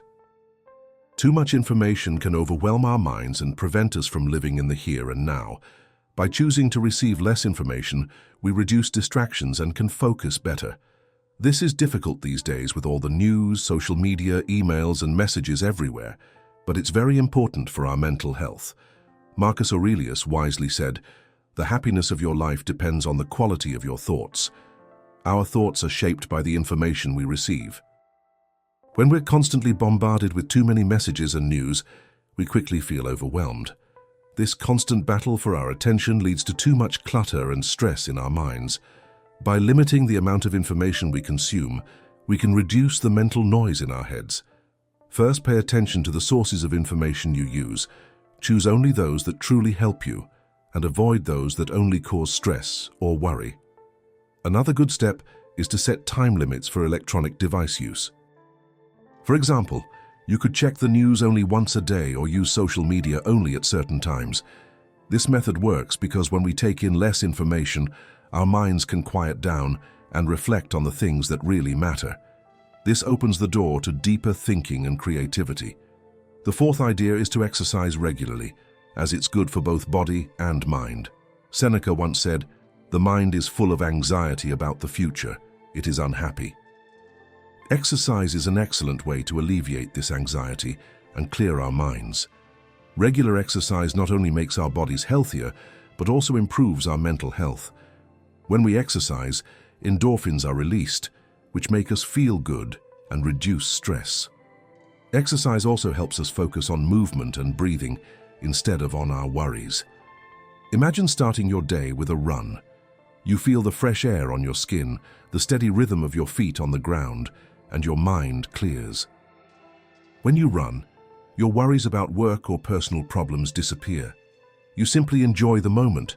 It's a great way to practice mindfulness while doing something for your body. Exercise helps us stay physically fit and better manage stress. It also gives us a sense of accomplishment and well-being, which improves our outlook on life. Incorporating more exercise into your daily routine is very helpful. The fifth idea is to meditate daily. This may seem simple, but it has a powerful impact on our mental clarity. Meditation is a powerful way to calm the mind and reduce excessive thoughts. It involves taking some time each day to sit quietly, focus on your breathing, and observe your thoughts without judging them. With practice, meditation helps us stay more present and less reactive. Imagine finding a quiet place, sitting comfortably and closing your eyes. Breathe deeply and focus on the sensation of the air flowing in and out. If your thoughts wander, gently guide them back to your breathing without getting upset. Regular meditation helps reduce stress and anxiety and better cope with daily challenges. Meditation works because it teaches us to notice our thoughts without clinging to them. Over time, this creates more space in our minds and helps us see things more clearly and without emotion. It also reduces the number of overwhelming thoughts and leads to a calmer, more focused mind. The sixth idea is setting clear boundaries, which is very important for maintaining inner peace. Epictetus, a Stoic philosopher, said, "No one can hurt you without your permission." This idea can be applied to how we set boundaries in life. Setting boundaries means making clear what you accept and what you don't, including your time, energy, and relationships. Without clear boundaries, we can feel overwhelmed and resentful because we allow the needs of others to override our own well-being. Imagine you're at work, and your boss asks you to stay late for the third time this week. Setting boundaries might mean saying kindly, "I understand this is important, but I need time to rest and recover. I can't stay late today." This may be difficult at first, but it's very important for your health. This idea works because when we set clear boundaries, we conserve our time and energy and can focus on what matters most. Setting boundaries reduces stress and worry and contributes to healthier relationships. So what do you think? Are you ready to set clearer boundaries? Before you continue, think for a moment about an area in your life where setting clear boundaries could help you. Now let's move on to the seventh point. Surround yourself with positive people. This is very important because the people around us can strongly influence how we think and feel.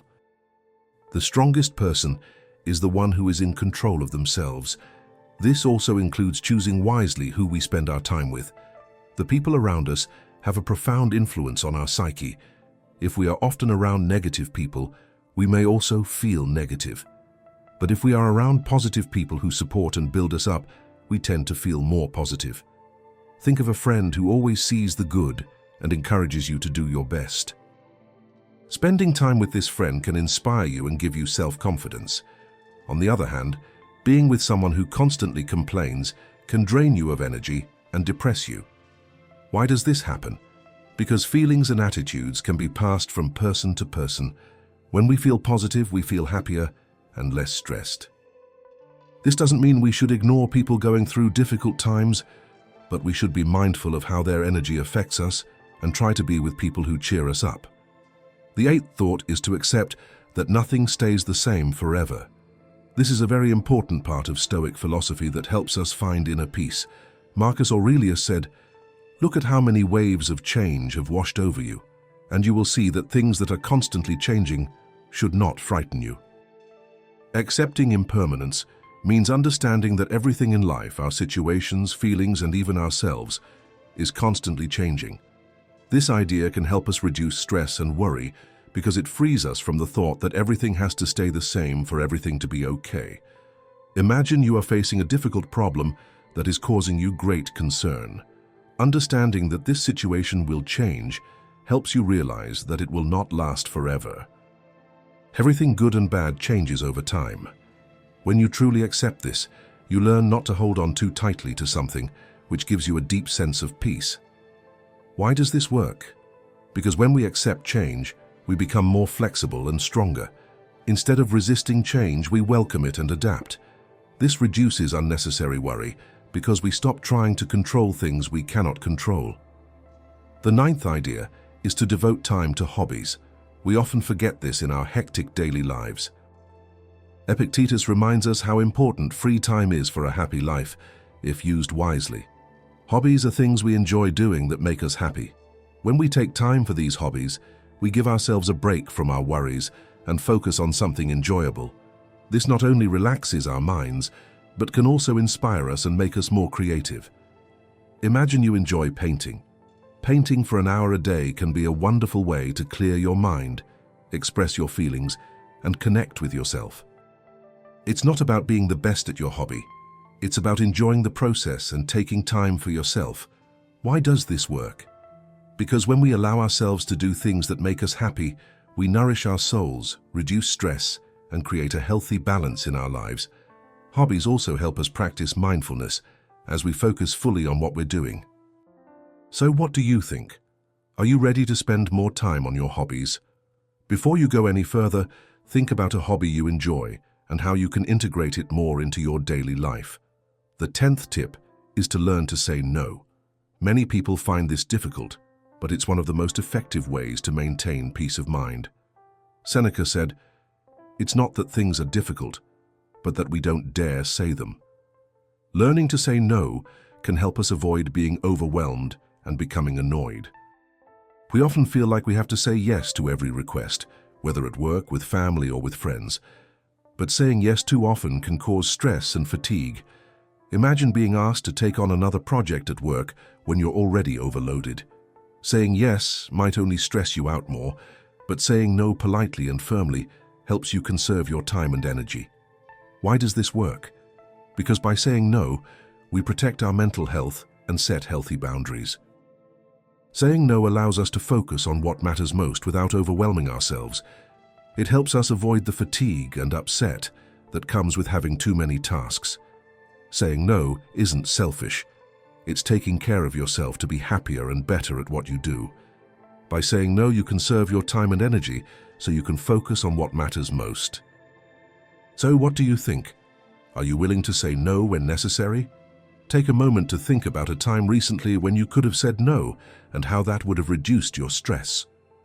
Next, we'll talk about the importance of patience. Patience is very important for remaining calm and collected in difficult situations. Marcus Aurelius said that life is more of a fight than a dance because we must always be prepared for surprises. Patience means being able to wait, deal with problems, or suffer without becoming angry or worried. In today's fast-paced world, where we want quick results, patience helps us be less frustrated and stressed. When we are patient, we can better cope with problems and have fewer overwhelming thoughts. For example, imagine you're standing in a long line waiting for your appointment. Instead of getting impatient, take a deep breath and use the time to reflect, observe, or simply relax. Why does this work? Because patience helps us accept things as they are, without immediately wanting to change them. This reduces stress and worry and helps us make better, calmer decisions. Think about a recent situation in which you could have been more patient and how that might have changed your experience. Now let's move on to the 12th idea, spending time in nature.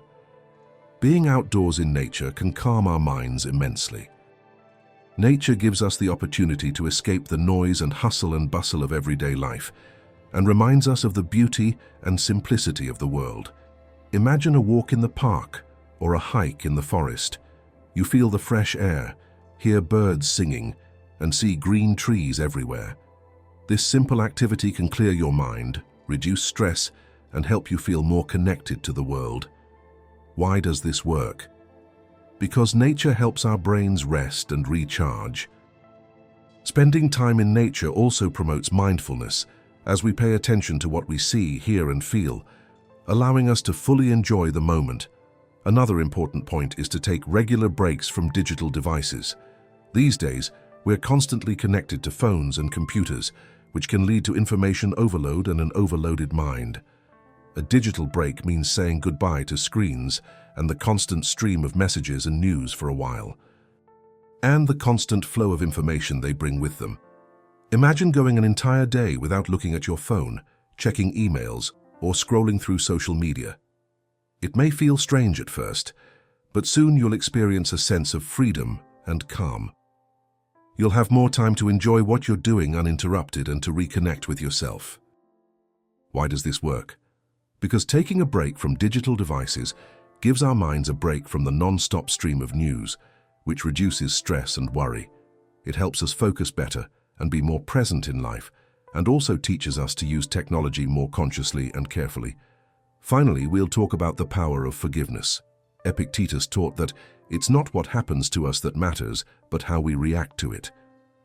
Forgiveness isn't about making good the bad deeds of others, but about freeing ourselves from anger and bitterness. When we continue to hold grudges, we perpetuate the pain, which only hurts us more. Forgiveness helps us heal and move on. Imagine someone has hurt you.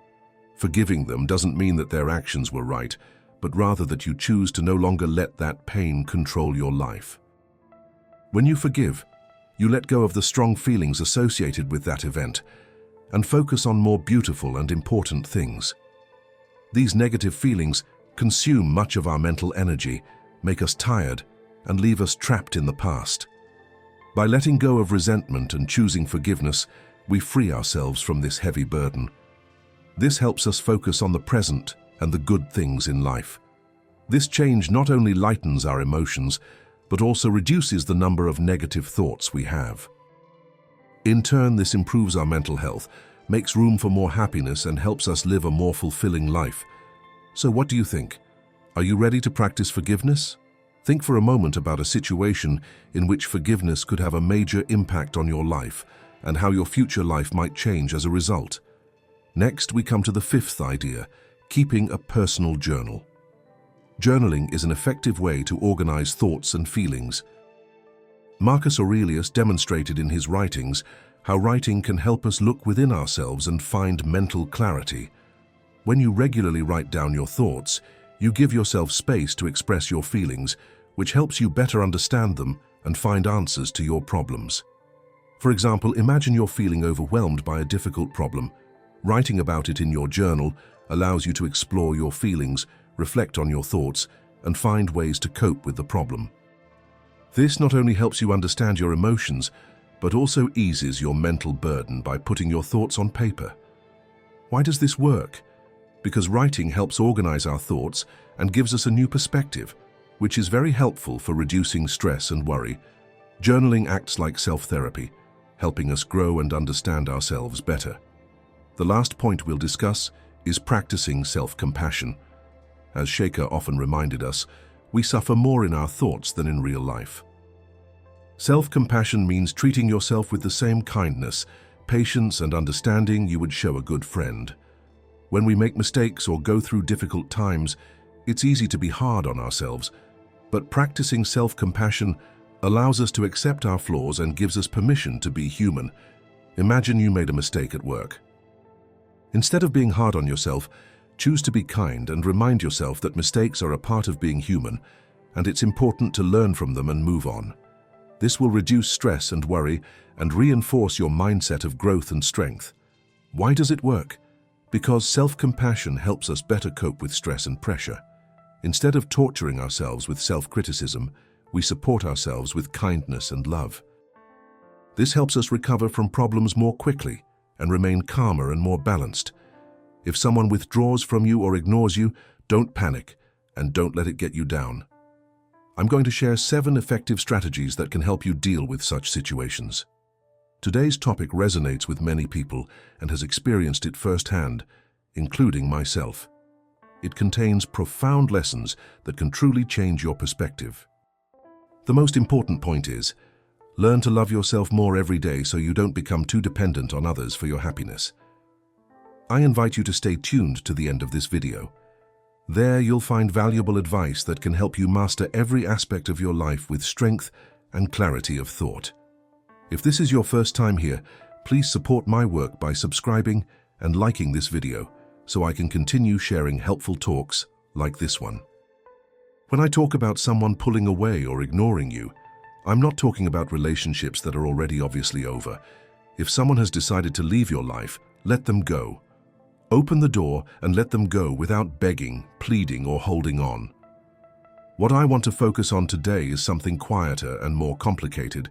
These are the times when you're still in a seemingly hopeful relationship, but you feel the other person changing, distant, and not as present as they once were.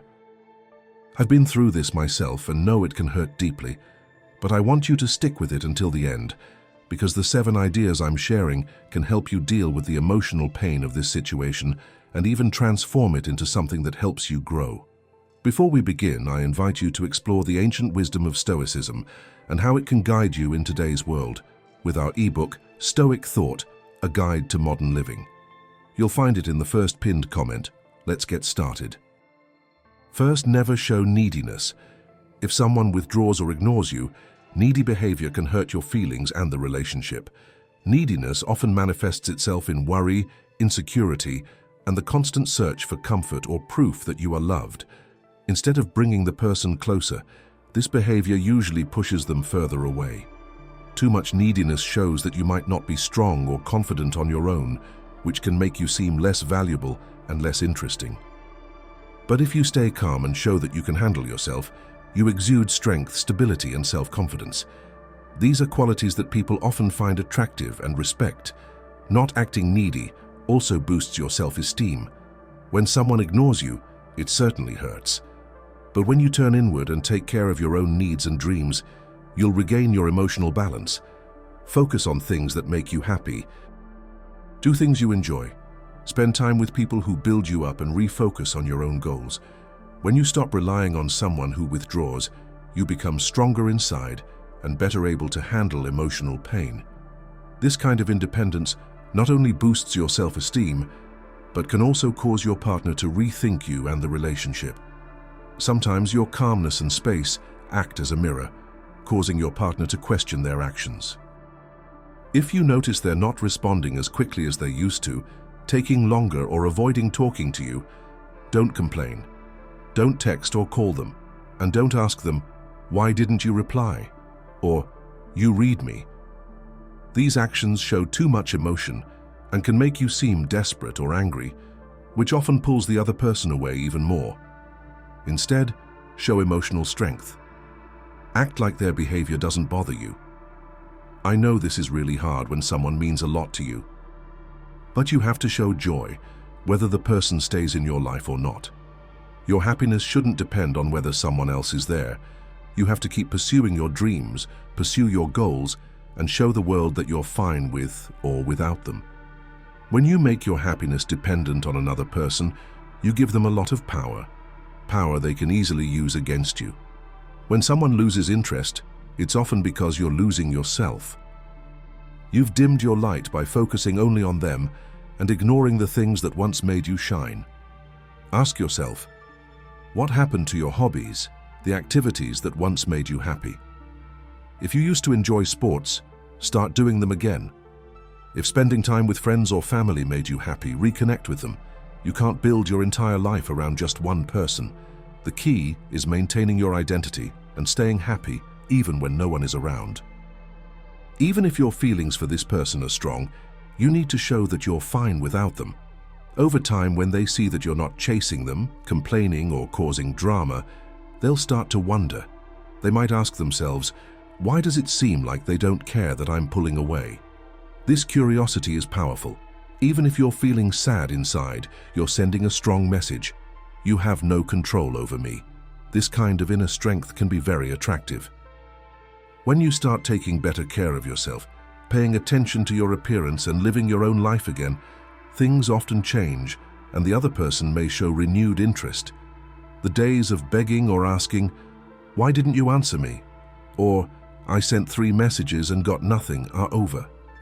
That version of you is gone, because now you have a life full of meaning, people, and things that make you happy. And when they finally message you, don't rush into replying. Doing so shows that you've been nervously waiting for their attention and that your happiness depends on their response. Don't be the one who jumps when the phone lights up. Don't let the message control your feelings. When you stop showing neediness, the relationship will naturally feel more balanced. If they think you're always available, it destroys the mystery. This diminishes your emotional value in their eyes. But there's something important to understand. If you've been trying to step out of your comfort zone and learn more for a long time, but still haven't succeeded, there may be something you're unaware of. I know what it could be. Fear. Fear is like a snake that silently approaches and attacks you without you noticing. It makes you feel bad for days, months, and even years. Living like this is like being constantly sick. But I know a solution. Stoic philosophers and modern psychology have developed a method that can help you get rid of this fear. I myself have managed to cure myself of this fear.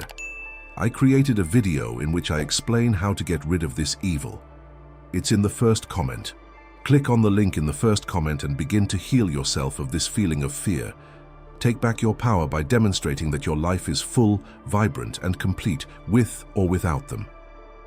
This idea fits well with the teachings of the Stoics. Epictetus said, "It's not what happens to you that matters, but how you react to it." So instead of focusing on their coldness, focus your energy on yourself. Control your thoughts, your actions, and your feelings. Therein lies true power. This mindset offers you a great opportunity to strengthen your emotional independence. Develop daily habits that bring meaning and joy to your life. Do things you enjoy, whether anyone is paying attention or not. Spend time on hobbies you love, like reading, learning new things, or staying active. Marcus Aurelius wrote in his Meditations that the happiness of your life depends on the quality of your thoughts. So choose thoughts that empower you, that carry you forward, and that make you feel complete, even without the approval of others. Remember, not showing neediness doesn't mean becoming cold or distant. It means standing firm, taking care of yourself and treating yourself with respect. Stoic teachings remind us that true happiness lies in living in the here and now and not worrying too much about the future. By taking this path, you demonstrate a quiet strength that others will notice and respect. When the person sees that you don't need their attention to feel balanced, they may perceive you differently. Your strength, calm, and focus will be evident to everyone. So if someone withdraws or ignores you, don't lose your composure. Remain calm and remember that your worth doesn't depend on their attention. Epictetus said, "No one is free who is not master of himself." Now it's time to regain control. Show that the relationship and the other person are important to you, but that you don't constantly need their approval to feel valuable. When you practice emotional independence, you develop a calmness that isn't easily shaken by the behavior of others. In real life, this means keeping promises, following your passions, and staying close to people who truly care about you. Seneca once said, "Life is short, so it's important to enjoy every moment by growing, learning, and doing things that make you happy." If you're constantly thinking about others, it's time to focus on activities that add value and joy to your life. This will not only make you feel better overall, but it will also demonstrate your inner strength and confidence to others. To develop a Stoic mindset, you must accept that you can't control what others do, but you can always control how you react. Marcus Aurelius said that life is more of a struggle than a dance, because it always holds surprises. If someone decides to leave, use this to strengthen your character instead of being sad. If you show that you can stay calm and continue to enjoy your life, you will naturally attract people because they will see your strength and consistency. Showing that you don't need anyone to feel complete also means protecting your own time and space.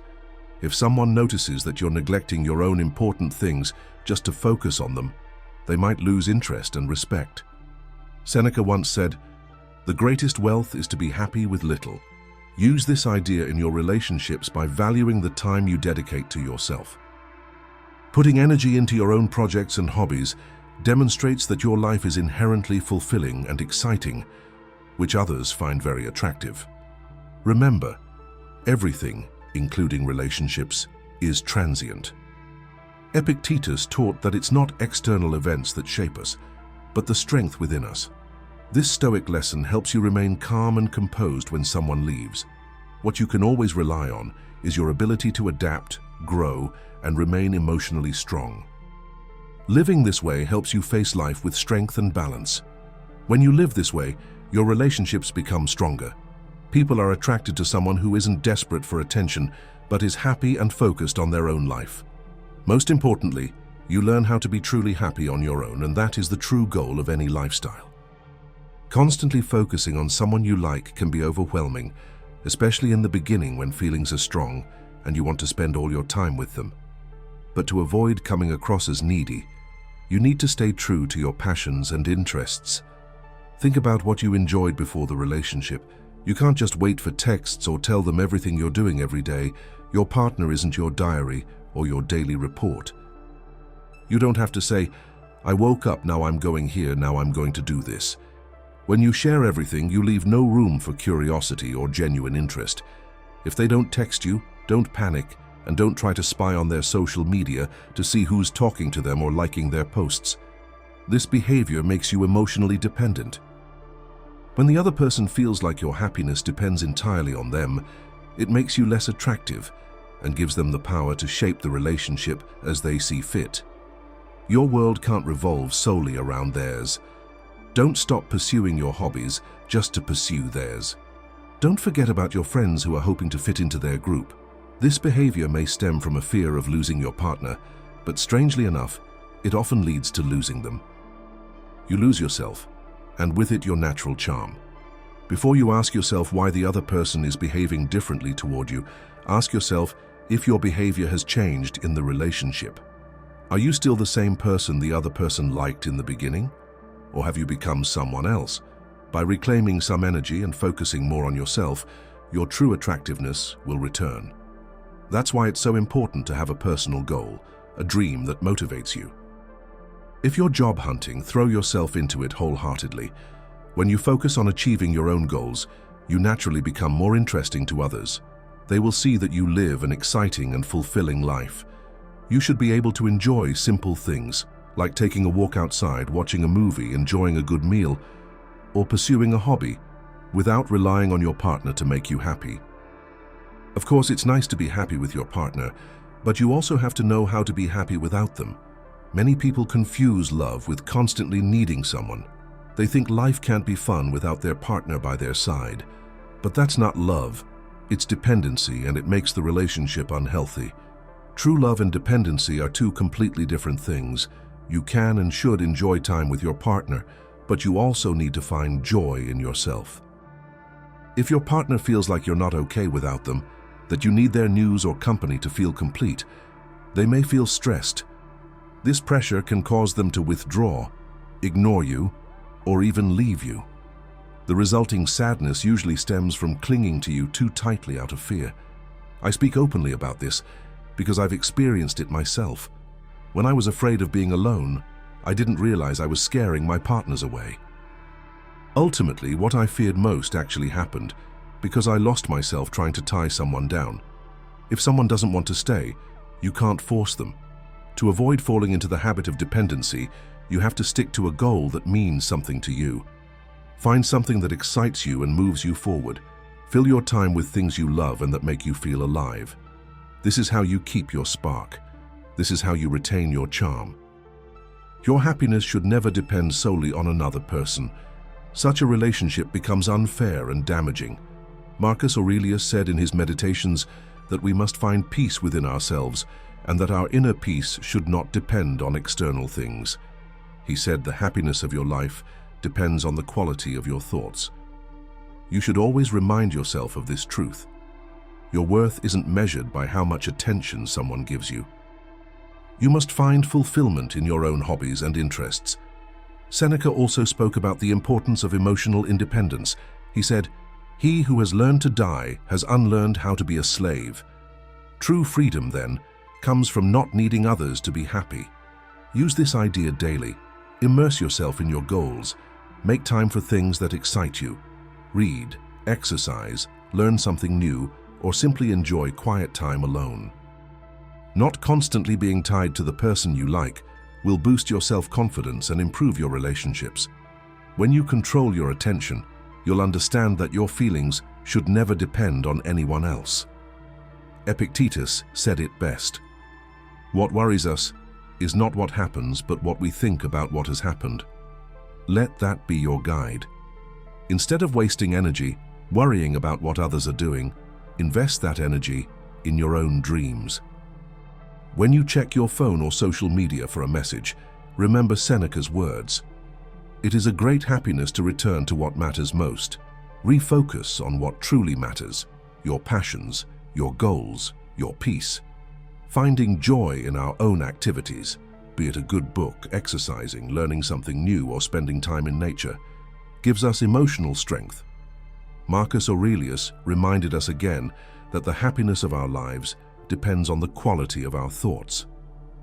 This idea is very important when dealing with relationships. The more you focus on your own path, the more balanced, happier, and more attractive you will become. With positive and helpful thoughts, you can build a fulfilling and meaningful life that doesn't depend on the attention of others. This inner happiness creates a place of honesty and strength. When that person returns, they will encounter a version of you that is complete and strong. This way, each new relationship can grow on a foundation of equality and respect. However, if the person you care about withdraws or starts ignoring you, it's very important to know that their behavior doesn't determine your worth. Epictetus teaches us that true wisdom comes from being around people who build us up and help us grow, whose presence makes us better. If someone chooses to leave, let them go peacefully in your heart. Instead, focus on being with people who truly support and encourage you. Invest your time and energy in those who value you and help you improve. Living this way every day means setting healthy boundaries and paying attention to your feelings. Instead of getting frustrated that you're not getting attention from someone who might not care, focus on your needs and desires. Do things that inspire you and help you grow, like drawing, exercising, learning new things, or other hobbies you enjoy. The important thing is to build a fulfilling and happy life according to your own rules. Epictetus also teaches us a very important lesson. We can't control what others do, only how we act and feel. So instead of wishing things would go the way you want them to, try to graciously accept them as they actually are. If the person you care about withdraws or stops paying attention to you, stay calm and keep moving forward. This will not only protect your pride, but also help you feel better about yourself and become more attractive. If you want your partner to notice you again, they need to clearly sense your absence. This doesn't mean disappearing completely, but rather slowly showing less and paying less attention. It's not about tricking them, it's about looking inward.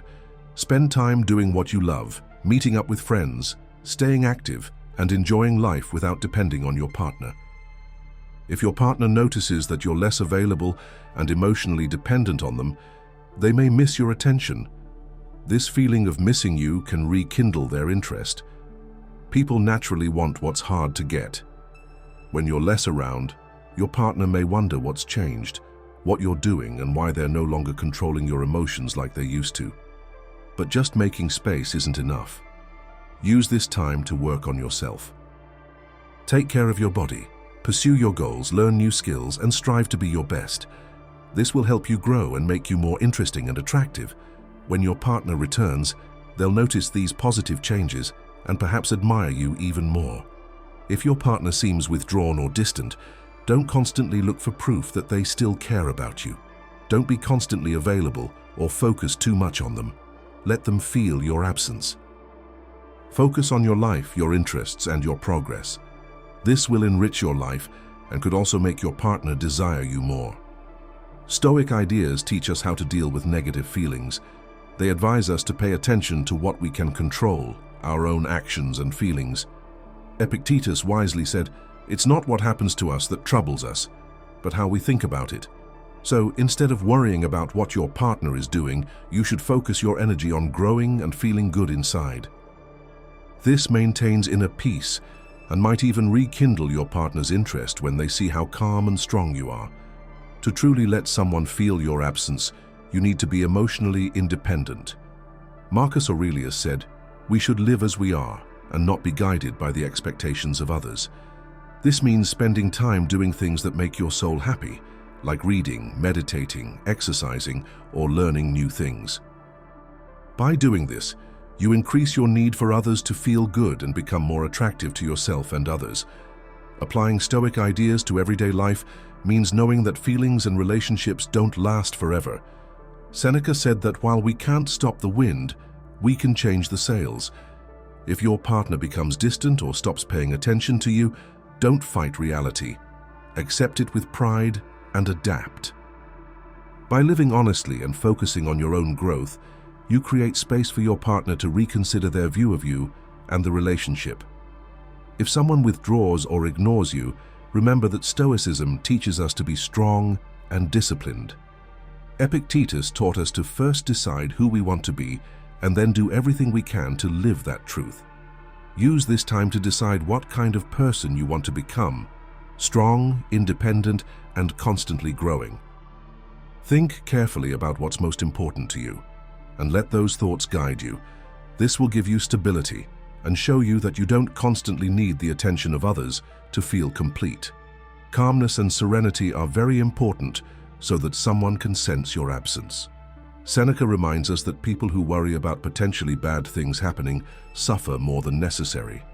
Instead of fearing pain or resenting someone's distance, choose acceptance and peace. Be grateful for the good things in your life and don't give in to sadness. If you demonstrate confidence and inner calm, your partner might begin to reconsider their distance.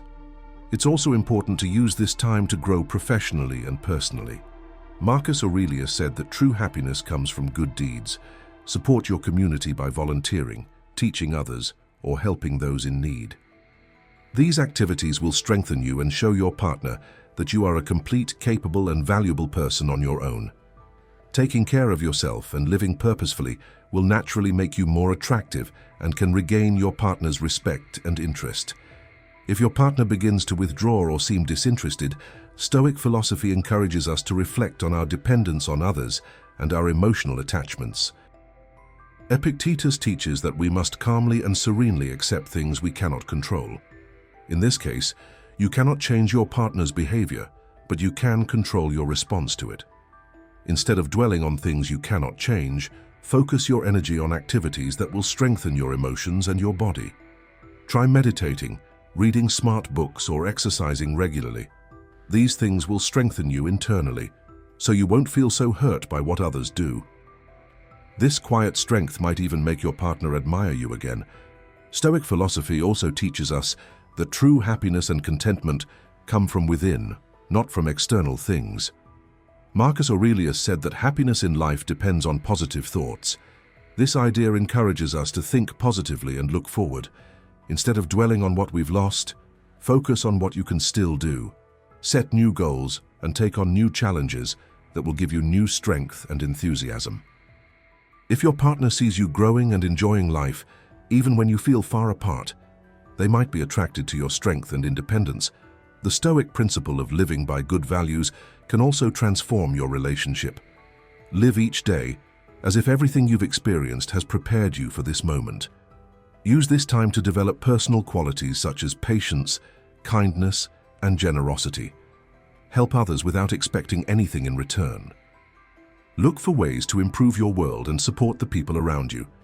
This way of life will give you a sense of inner fulfillment and might cause your partner to reflect on their own actions and become closer to you again. This silent change within you can lead to a deeper connection. Becoming emotionally independent is very important, especially if your partner seems distant or doesn't pay attention to you. You must understand that a strong relationship depends on the emotional independence of both partners. If you rely solely on your partner for happiness, you can easily fall into a vicious cycle of worry and sadness if they ignore you. That's why it's very important to build self-confidence and self-love. Spend time doing things that make you happy and give you a sense of worth, like exercising, reading a good book, meditating, or pursuing your favorite hobby. These activities keep your mind busy and help you remember your worth even after the relationship ends. Emotional independence means having a stable and strong heart that won't be shaken by the ups and downs of love. This doesn't mean you care less about your partner. It means your happiness doesn't depend solely on them. This kind of strength and confidence can be very attractive to your partner, as it shows that you are secure and self-assured. You'll be able to enjoy time with them without them having to be the sole reason for your well-being. And when the relationship ends, you'll still feel valuable and ready to move on. This strength and maturity will empower you and can also help you regain your partner's respect and affection. Regaining your emotional independence becomes even more important when someone you care about moves away or ignores you. In such moments, remember that your peace and happiness shouldn't depend on the actions of others. Epictetus said that it's not the things themselves that upset us, but how we think about them. Our thoughts are what cause us pain or peace. Therefore, we must learn to control our reactions and not allow ourselves to be influenced by the actions of others. An important step is to refocus on yourself. Self-control and reflecting on your own feelings will help you better understand your emotions and stop relying on others for your well-being. Marcus Aurelius said that happiness in life depends on the quality of your thoughts. If you choose good and powerful thoughts, you build your inner strength and feel less hurt when others aren't around. Simple yet powerful habits like meditation or journaling can help you put these Stoic ideas into practice. Take a moment at the beginning or end of your day to reflect on your feelings and thoughts. Ask yourself if your reactions align with your values and if you can control them. Seneca said, "The greatest power lies in self-control." Control your thoughts and feelings so you don't become overly dependent on others.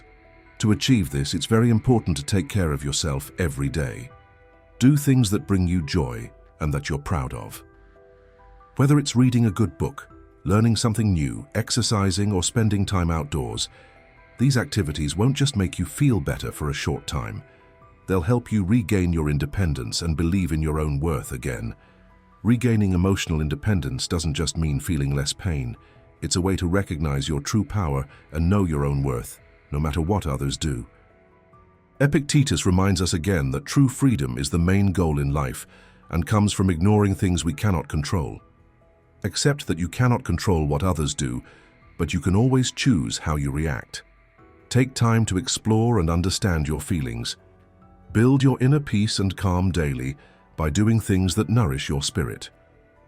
Marcus Aurelius wisely said that the greatest peace is found within one's own soul. Create this place of calm through meditation, reading, and exercise. Keep a journal where you can record your thoughts and understand your feelings. Ask yourself if your reactions align with your values and if you can control them. This habit of looking within will help you grow and make you less dependent on the approval of others. On this path, taking care of yourself is very important.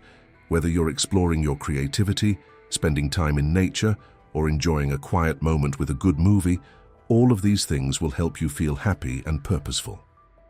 Seneca reminds us that true strength comes from self-control. When you take care of yourself, you not only feel better when someone is far away, but you also become stronger and maintain your dignity. When others seem distant or unconcerned, remember that true strength comes from self-control and honest thinking. Epictetus teaches that it's not what others do that bothers us, but how we think about what they do. So instead of worrying about why someone is ignoring you, focus on improving yourself. Focus your energy on things that make you feel good and uplift you. Meditate, journal, or read inspirational books. These habits will help you stay steadfast and remind yourself of your worth. Every day offers many opportunities to tap into Stoic wisdom and reclaim your emotional freedom. Begin your day with calm and gratitude. Marcus Aurelius said to begin each morning by noticing the good things in life and focusing on what you can control. Practice self-control in your daily life by controlling your thoughts and remaining hopeful even when things are difficult. Always remember that you are in control of your response and that your happiness depends on your thoughts. Exercise and spending time outdoors are also good ways to stay emotionally strong. Take walks, work out, or play a sport. Physical activity is good for your body, clears your mind, and reduces stress. Seneca reminds us that true happiness lies in living in the here and now and not worrying too much about the future. By regularly taking care of yourself and enjoying small pleasures, you will strengthen your inner feelings and become less dependent on others. Always remember that every problem is an opportunity for growth. Instead of seeing distance from someone as a loss, try to use it to reconnect with yourself and build your inner strength. Epictetus said, "Do not wish that things happen the way you want them to, but wish that they happen the way they are happening, and you will live more peacefully." Face reality calmly and let each experience teach you how to become stronger and emotionally independent. Setting clear boundaries is very important. In every relationship, it's necessary to set limits that protect your feelings and ensure that both partners respect each other's space and needs. If your partner withdraws, it might be a good time to reflect on whether you've allowed things to happen that hurt you. Talk honestly about what makes you feel bad or unimportant, and state clearly what you need to feel respected and maintain your self-esteem. Setting boundaries doesn't mean imposing strict rules.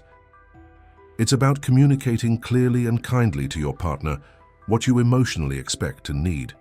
For example, if you feel hurt by a lack of communication, say so clearly but calmly. Show that the relationship is important to you, but also that you want to be heard and respected. This improves communication and shows your partner that you're taking care of yourself. Knowing your boundaries helps you stay emotionally stable. Knowing what you'll and won't accept helps you stay true to yourself. This inner strength often earns you more respect and appreciation from your partner. A healthy relationship is based on freedom and mutual respect. If your partner becomes distant or ignores you, remember the importance of setting clear boundaries. Epictetus, a great Stoic teacher, said it's not what happens that matters but how you react. Setting boundaries protects your feelings and helps you navigate difficult times with wisdom and self-control. Accept that you can't control your partner's actions, but you can always control your reaction. Stoic ideas will help you stay calm and balanced in your daily life, especially when your partner seems distant. Use these times to focus on your own needs and values. Consider whether you've been hurt by certain actions and strengthen your inner foundation. Marcus Aurelius reminds us that our happiness depends on our thoughts. Set boundaries. Do so in a way that demonstrates self-respect and avoids arguments or demands. Stoic self-control means knowing that your feelings shouldn't depend solely on one other person. If your partner withdraws, don't give up hope. Instead, use this time to become stronger internally. Seneca said that humanity's greatest gift is the ability to rely on oneself. Cultivate friendships, activities, and habits that build you up and make you feel important. Setting boundaries protects you. It preserves your honesty and gives you the strength to face difficult times with calm and courage. If you feel hurt because your partner withdraws or ignores you, remember that setting boundaries isn't just for self-protection. It's also a strong sign of your self-respect.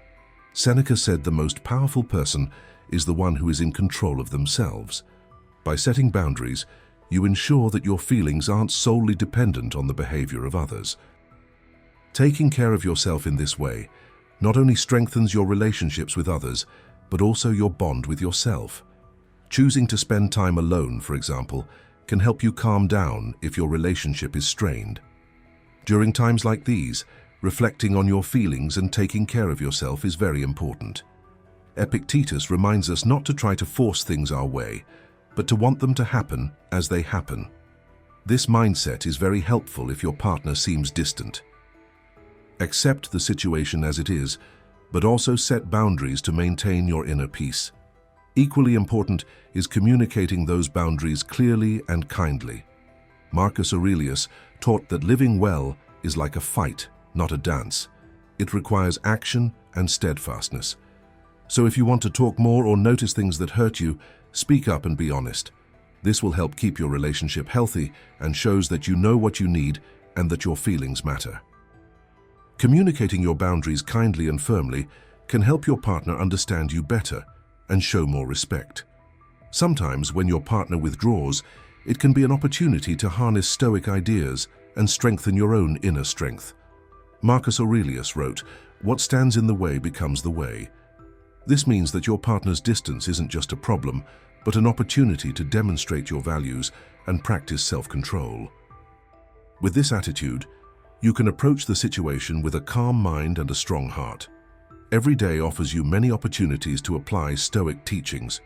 For example, if your partner ignores your texts or acts cold, don't panic or get angry. Instead, spend time doing things that make you feel good. Read an inspiring book, meditate, or enjoy hobbies and friends that bring you joy.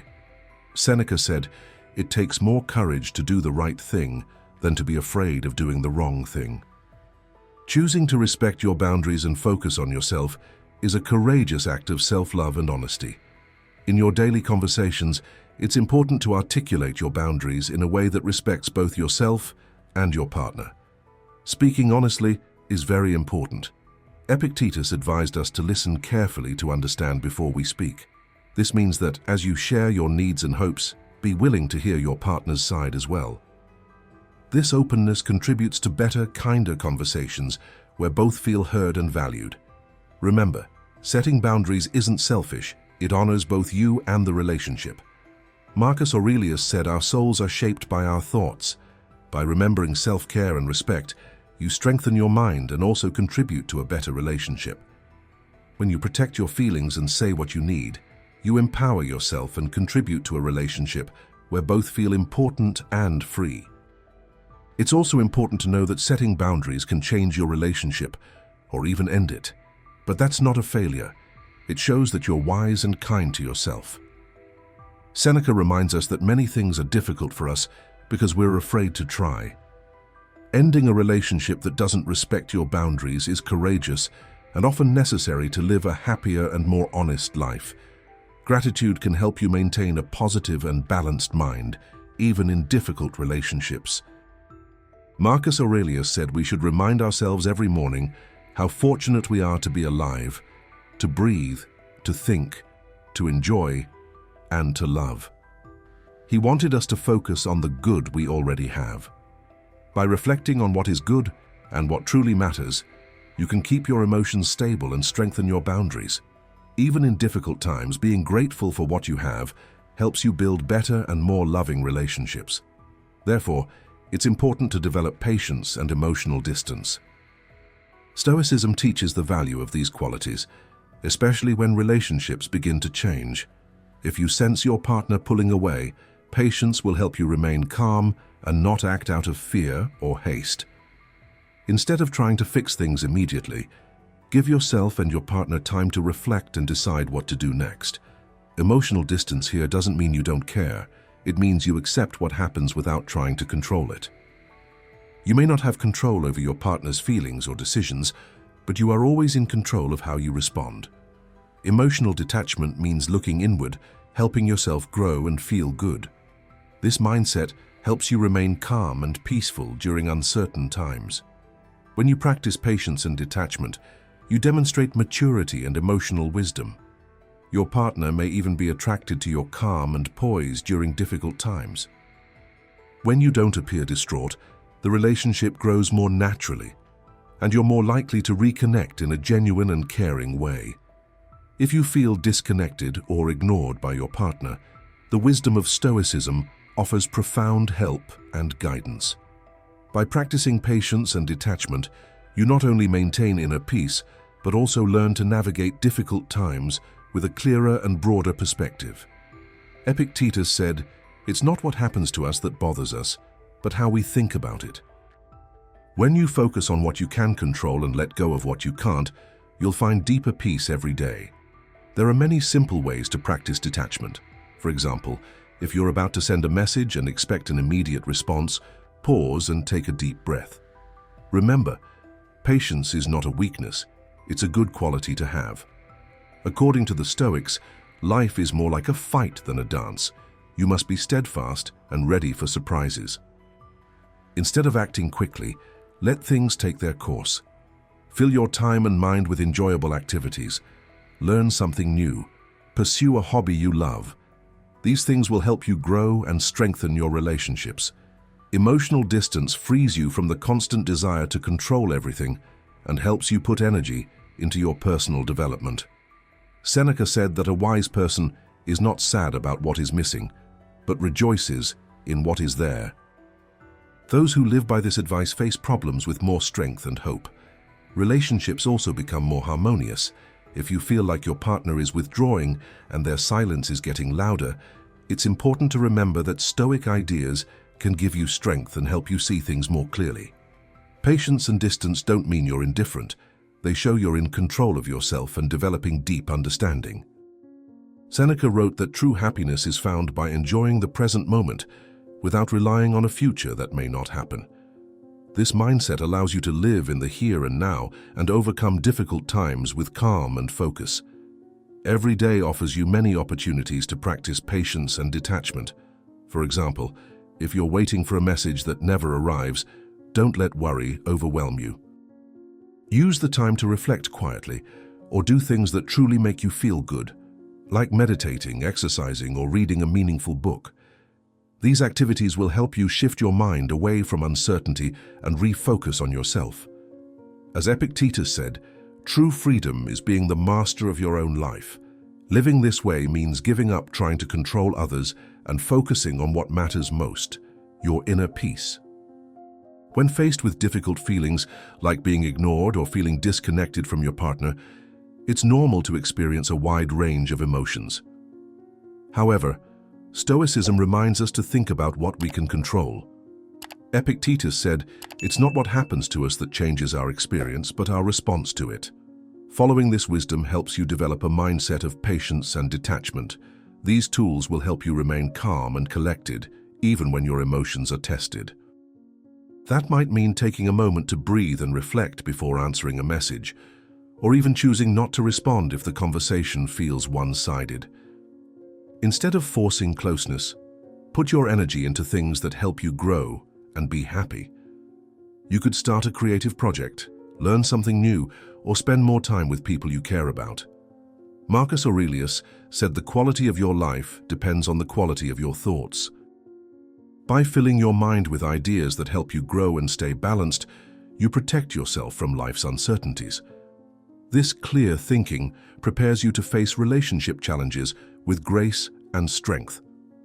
Another important aspect of emotional detachment is accepting change without resisting it. Relationships change, and sometimes people become estranged. Seneca reminds us that happiness comes when our thoughts, words, and actions are aligned. Detachment doesn't mean giving up on love. It means loving without trying to possess or control someone else. When you accept that you can't control others' feelings or actions, you let go of worry and make room for peace. Remember, learning patience and detachment doesn't happen quickly. It's a long process and a lifelong journey.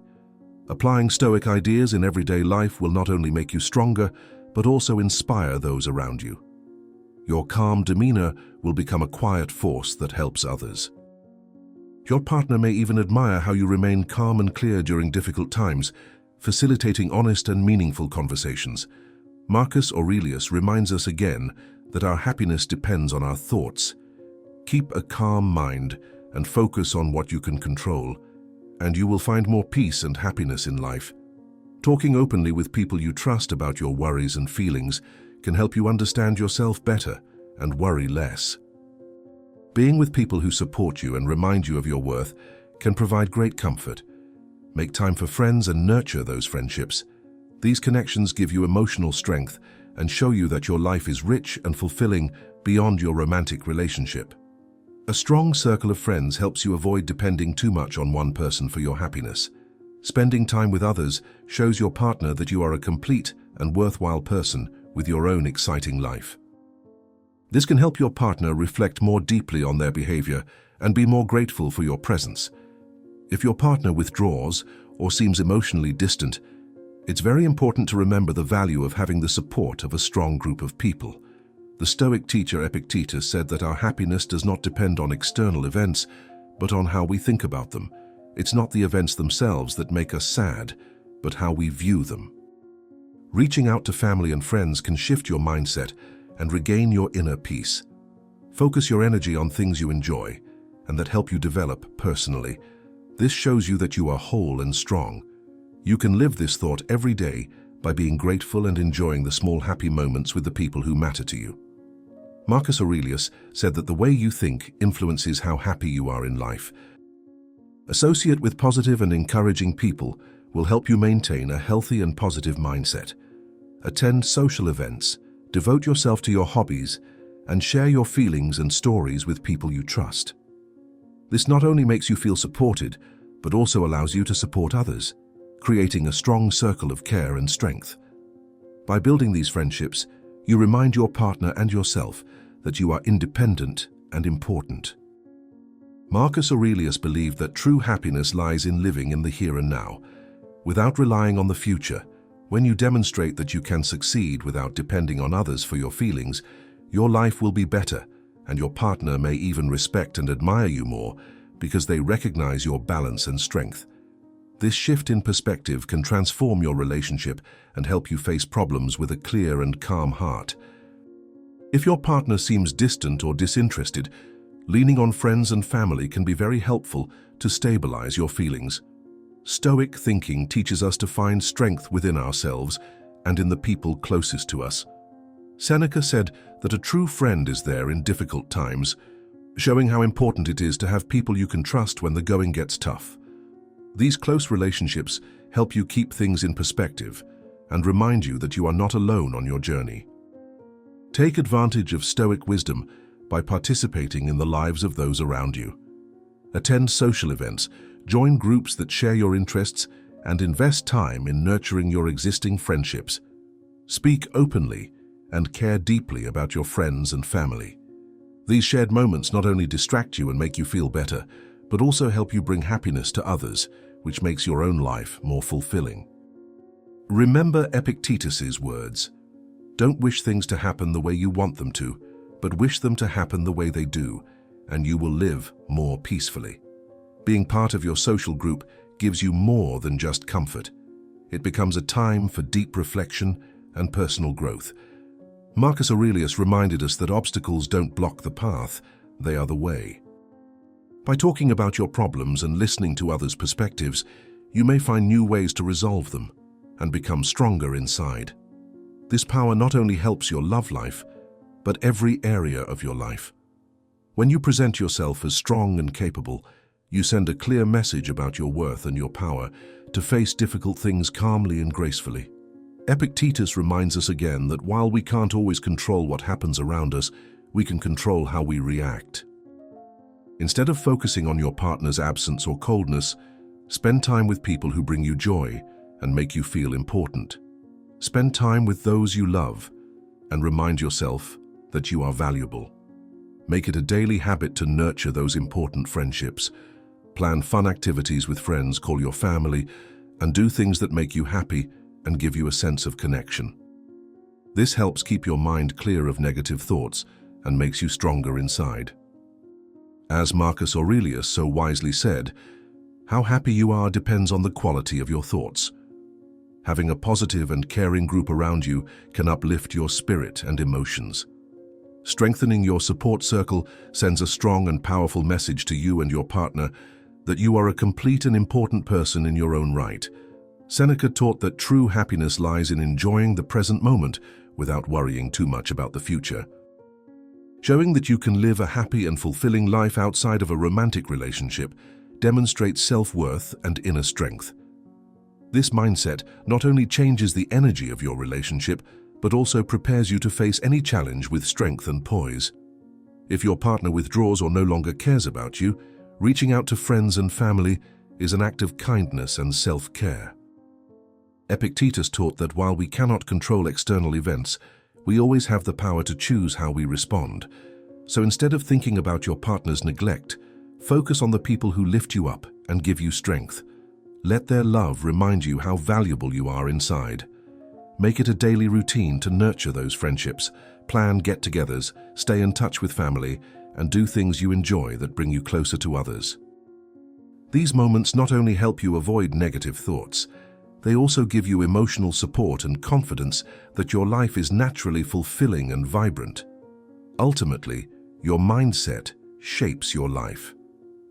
Associating with kind, caring people can make a huge difference to your heart and soul.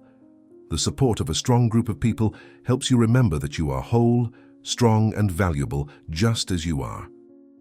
Seneca's wisdom teaches us again that happiness lies in enjoying the present moment, without clinging too tightly to an uncertain future. When you build and maintain a life filled with meaningful friendships and family, regardless of the developments in your relationship, you strengthen your self-confidence and emotional freedom. This way of living can transform your relationship and prepare you to face life's challenges with calm and strength. Have you ever felt like a ghost, invisible and forgotten simply because someone deliberately put distance between you and them? It's a strange silence that makes you feel as if the air around you has become heavy. But the truth is, it's not the end of your world. Maybe your mind starts racing, you make up stories, blame yourself, and think you caused the distance. You convince yourself that something is wrong with you.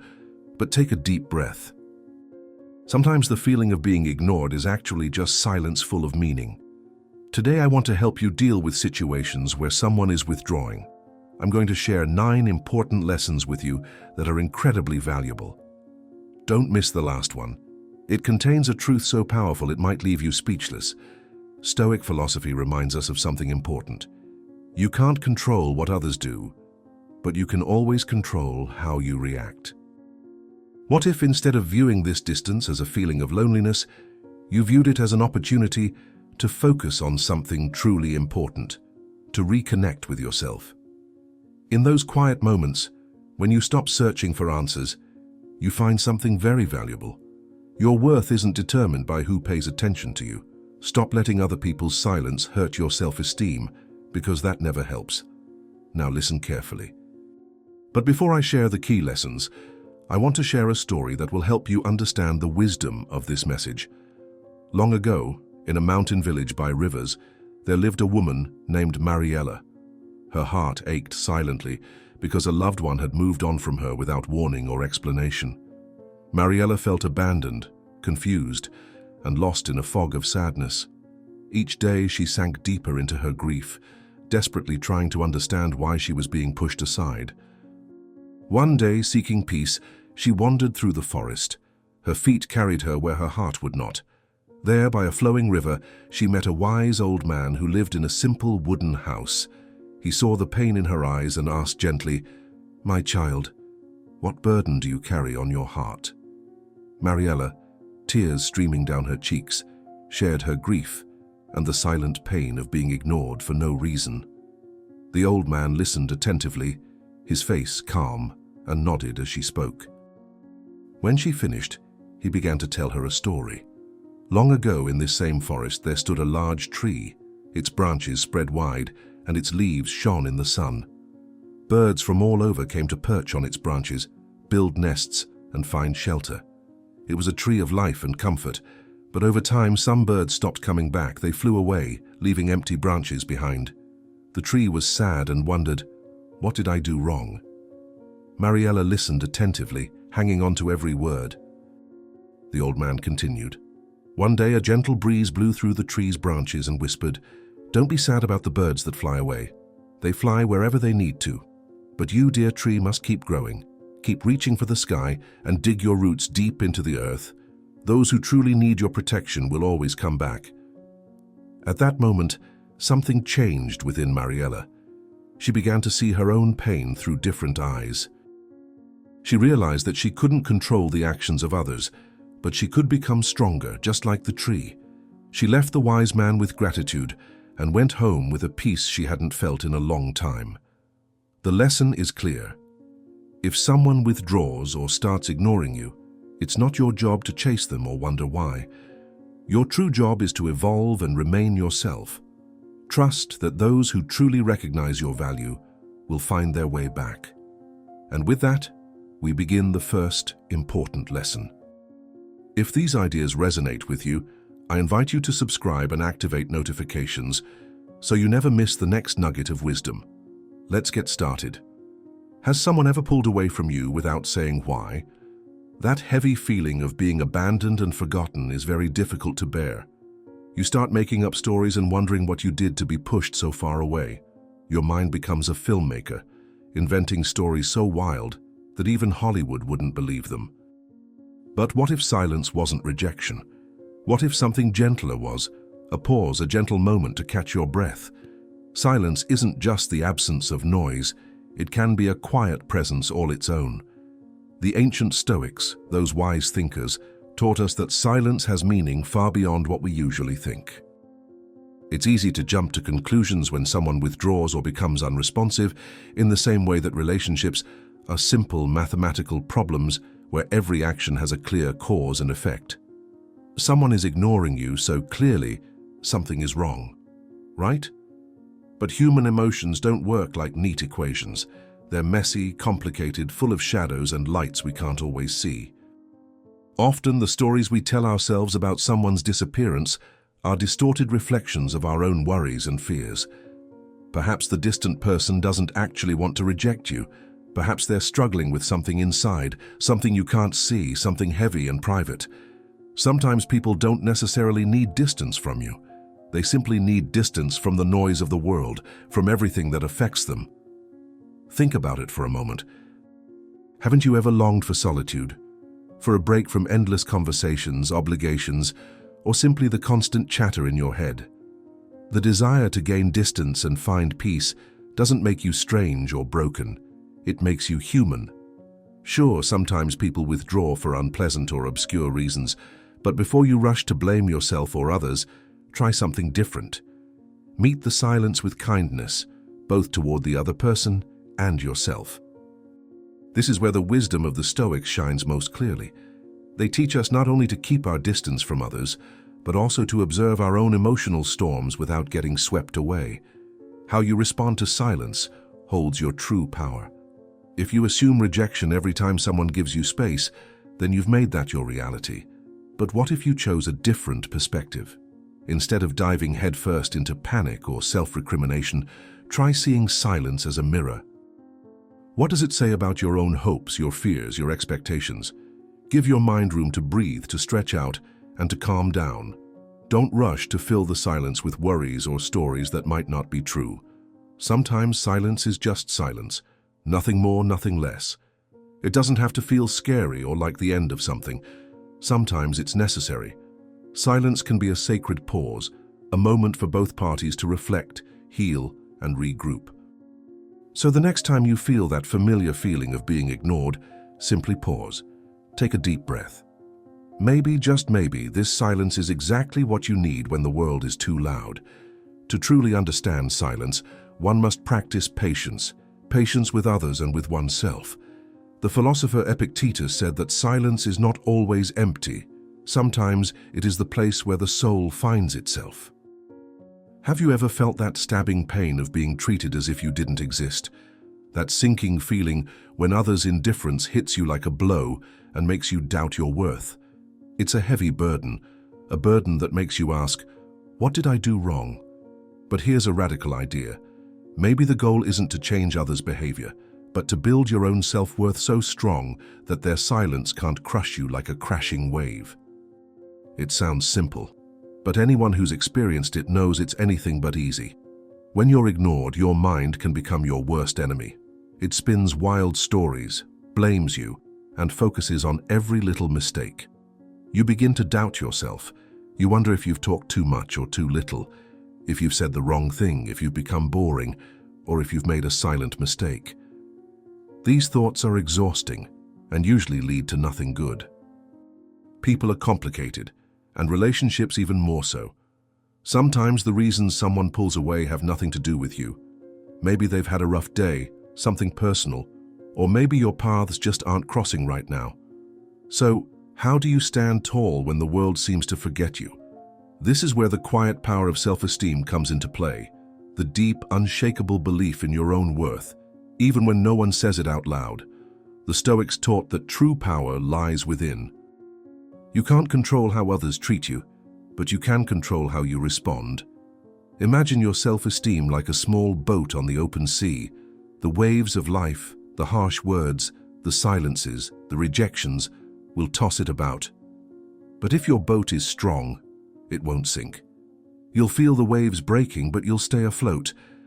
That's what healthy self-esteem does. It gives you a firm footing, even when you feel invisible. It doesn't mean you become cold or indifferent. Rather, it means you refuse to let the actions of others determine your worth. Just because someone isn't seeing your light right now doesn't mean you've stopped shining.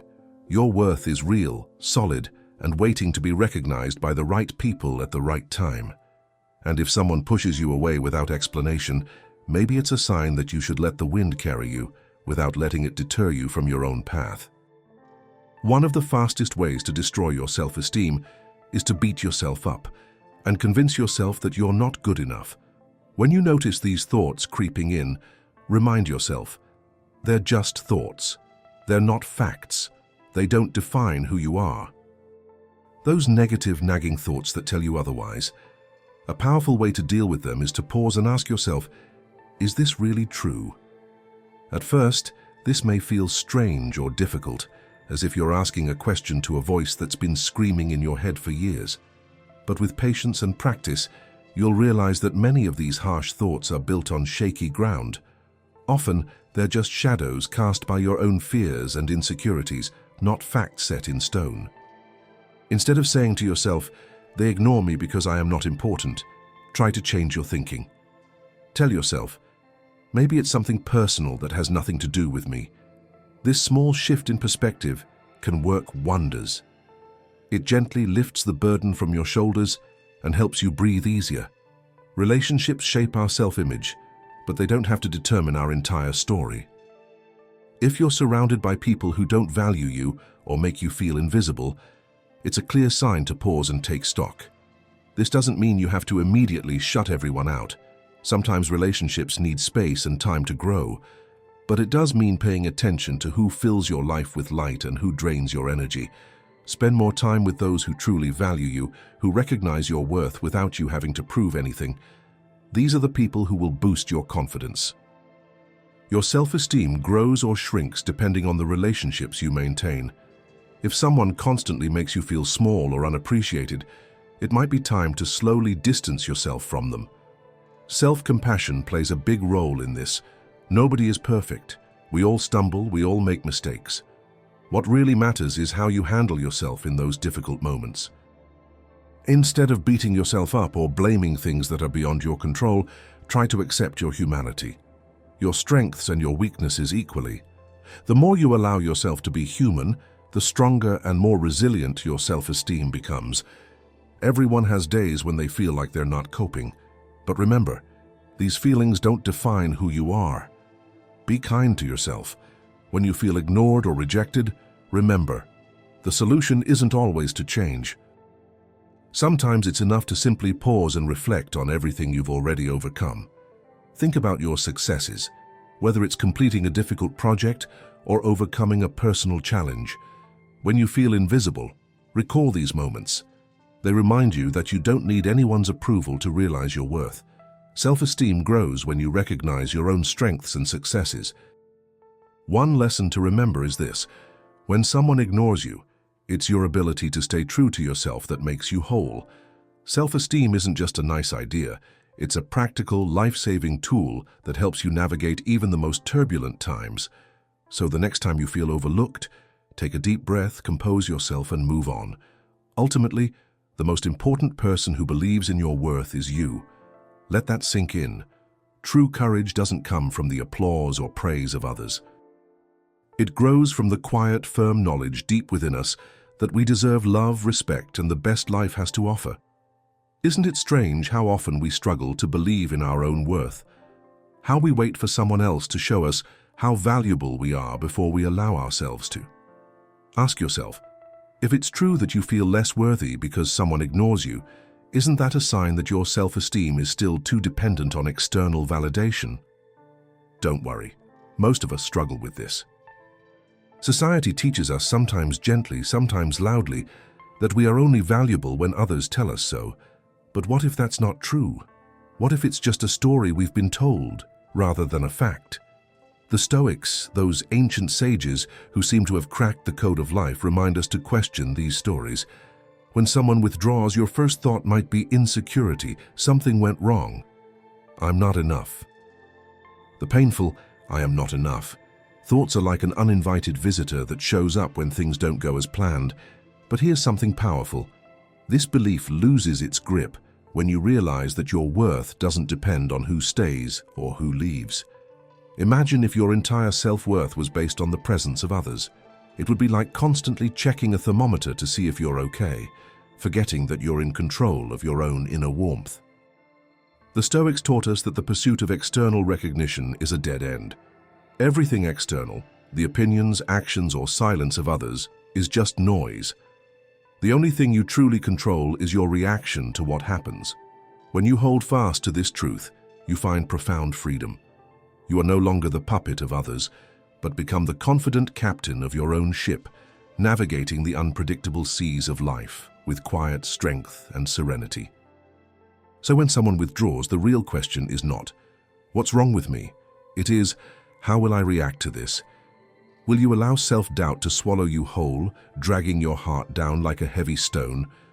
Or will you, like a true Stoic, stand firm, breathe calmly, and see things clearly? The truth is, what happens outside of you, how others behave or ignore you, doesn't determine your worth. Your worth lies deeper. Here's a practical way to understand this. Imagine you are at a party. You notice the person who usually pays special attention to you, but now they are talking to everyone else, everyone but you. Your initial feelings might be hurt or even a hint of anger. That's completely normal. But what if you look at the situation differently? Is it really important that the person isn't focused on you right now? Perhaps they're caught up in worries or distractions you can't see. Perhaps they're carrying their own heavy burden. What really matters is how you interpret this moment, because your reaction is the only thing you truly control. If you take it personally and let it get you down, you're giving away your self-esteem and giving it to someone else. But if you decide that the other person's behavior doesn't change your self-perception, that's when your true strength emerges. So how do you begin to change your mindset? The key is practicing self-compassion. It sounds simple, but it has a powerful impact. The next time insecurity creeps in, That sudden pang when someone ignores you or makes you feel invisible, pause. Take a deep breath. Tell yourself, my worth doesn't depend on being seen or recognized. Learn to feel comfortable in your own skin, even if no one notices. You don't always have to wear a mask of strength. Sometimes the bravest thing you can do is show your true feelings, your vulnerability. Remember, your worth belongs only to you. If someone differs from you, it doesn't diminish your personality. What really matters is how you see yourself. As the Stoics taught us, what happens outside of our control isn't worth sacrificing our peace for. The only way to live freely and confidently is to believe, truly believe, that your worth isn't tied to the opinions of others. It's based on the stories you tell yourself about yourself. As Seneca once told his students, it's not what others say or think about you that determines your worth. What really matters is what you believe about yourself. Now let's explore something equally important: the art of making space. Have you ever noticed that the more you try to hold on to someone, the further they seem to drift away? It's as if your need to always be close creates an invisible shadow that pushes them away. It's not always because they're forgetting you or chasing someone else, although that can happen sometimes. But most of the time, that's not the crux of the matter. Sometimes the greatest gift you can give someone is space, a little freedom, a little distance, a chance to simply be. The Stoics called this temperance, the wise balance in our interactions with others. Because let's be honest, who wants to be around someone all the time? This constant presence can feel like an oppressive burden. Space allows relationships to breathe and grow naturally. It gives the other person room to miss you, to reflect and to respond to you in their own way. And by giving space, you protect your own peace. You learn that love and connection aren't about holding on or desperately clinging. It's about trust, respect, and the freedom to simply exist side by side, sometimes close, sometimes separated, but always real. Like a wild plant that grows too quickly and spreads its roots everywhere, excessive attachment can suffocate a relationship. In the beginning, closeness feels wonderful, like sunlight warming your face or fresh water nourishing your roots. The desire for deep affection, for presence and shared moments is beautiful and natural. But when that affection turns into a need to always be there, every moment, every hour, pressure builds beneath the surface. And before you know it, the other person feels trapped, like a butterfly in a sticky web from which it can't escape. Then they withdraw, perhaps ignoring your messages, or even withdrawing without explanation. Suddenly, you're confused, heartbroken, wondering what went wrong. Do you want to wait like a loyal dog with a ball in its mouth, hoping that someone will finally look up and call your name? You shouldn't do that. No one is asking you to become the soulmate who holds on tight and never lets go.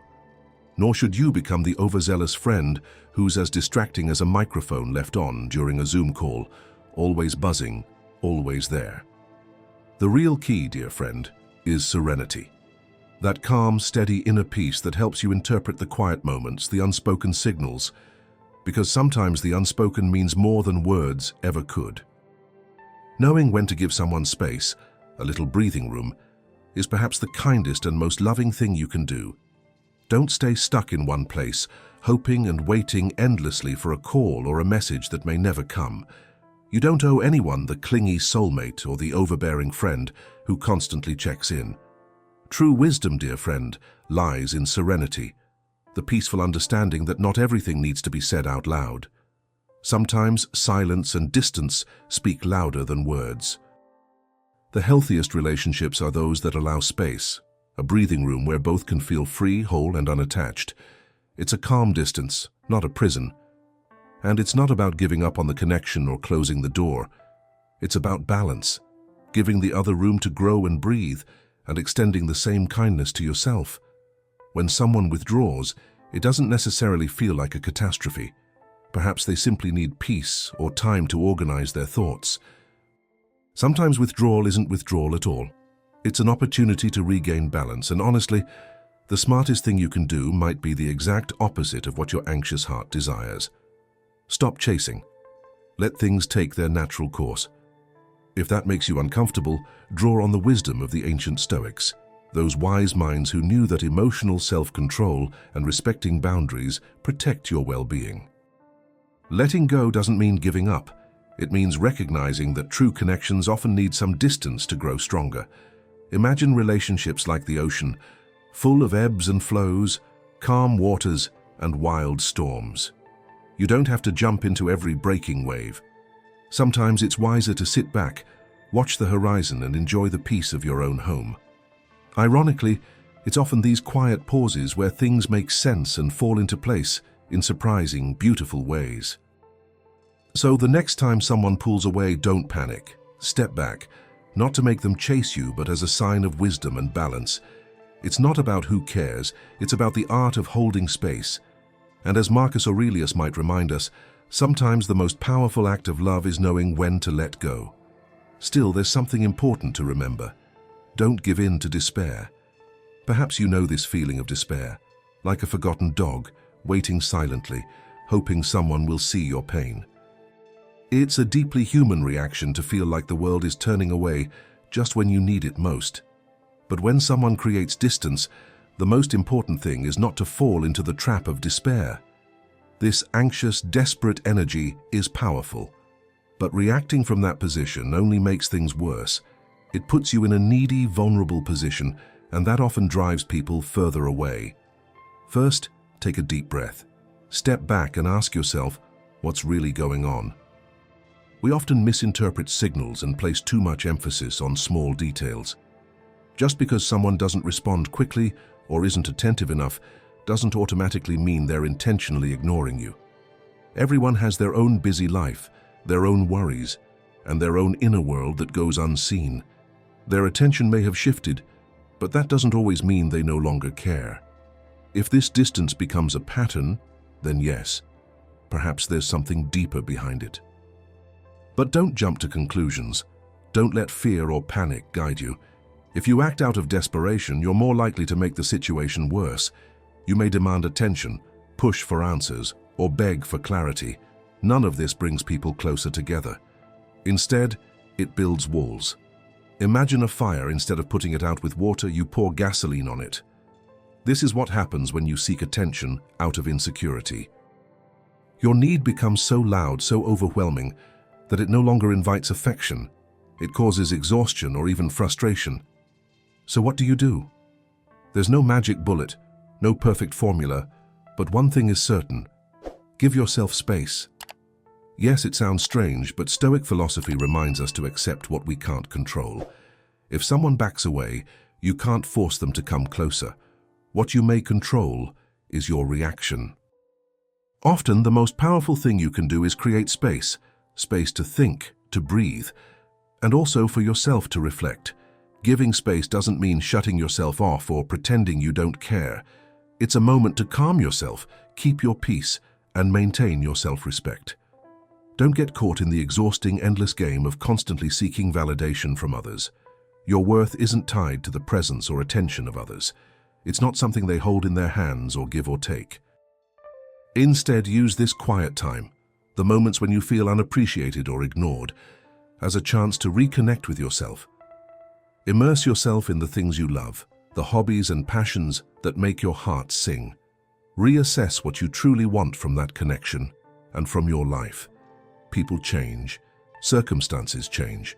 Holding on too tightly to something you can't control only places a heavier weight on your shoulders and increases your pain. Desperation, that desperate grasping, only adds fuel to the fire of fear. If you feel ignored or distanced, don't let these feelings drag you into a spiral of worry. Instead, take a step back. Let go a little. Trust that time will do what it always does, bring clarity and healing. Patience and calmness will eventually provide you with the answers you need, whether it's to better understand the situation or to find the strength to make a healthier choice for yourself. As the Stoics wisely teach us, silence doesn't always mean neglect or rejection. Sometimes silence is exactly the answer your heart has been seeking. It offers space for reflection, healing, and new perspectives. Now let's talk about communication and confrontation, two delicate but important aspects of any relationship. You've probably been there. You feel hurt or confused, but unsure whether to speak up or remain silent. When someone shuts you out, seemingly without explanation, you ask yourself, should I say something or let it go? Stoic teachings encourage calm and warn against letting emotions guide our actions. But sometimes silence feels less like peace and more like being trapped under a heavy lid. We all know the urge to scream, "Why are you ignoring me?" or "What did I do wrong?" But this impulsive voice usually just makes things louder without improving them. The Stoics understood this well. They warned us against getting swept away by emotional storms that leave us shattered and misunderstood. Confrontations, especially when emotions run high, often lead to nothing good. You can't influence others' behavior, only your own reaction. So pause before reacting, take a deep breath. Ask yourself, should this conversation become a battlefield or a bridge? Would it be wiser to step back, think things through, and find a more constructive way forward? If you still feel the need to speak up, don't attack with a clenched fist. Instead, try to communicate confidently. Don't suppress your feelings, but don't explode in frustration either. It's all about balance. Share your feelings clearly, kindly, and respectfully. For example, instead of asking, "Why are you ignoring me?" say, "I've noticed we haven't been in touch as much lately. Is everything okay?" This opens a door instead of slamming it shut. Another option is to take the first step toward closeness. If you feel distance, you may be able to bridge it gently, not by chasing or demanding attention, but through quiet vulnerability. Show your partner that you're still there, still open, even if they withdraw. Just remember, don't take it personally. Often people aren't even aware that they're hurting others. They're preoccupied with their own problems, caught up in their own thoughts and fears. Their actions may have little or nothing to do with you. Realizing that not everything revolves around you is incredibly liberating. What really matters isn't winning an argument or proving a point.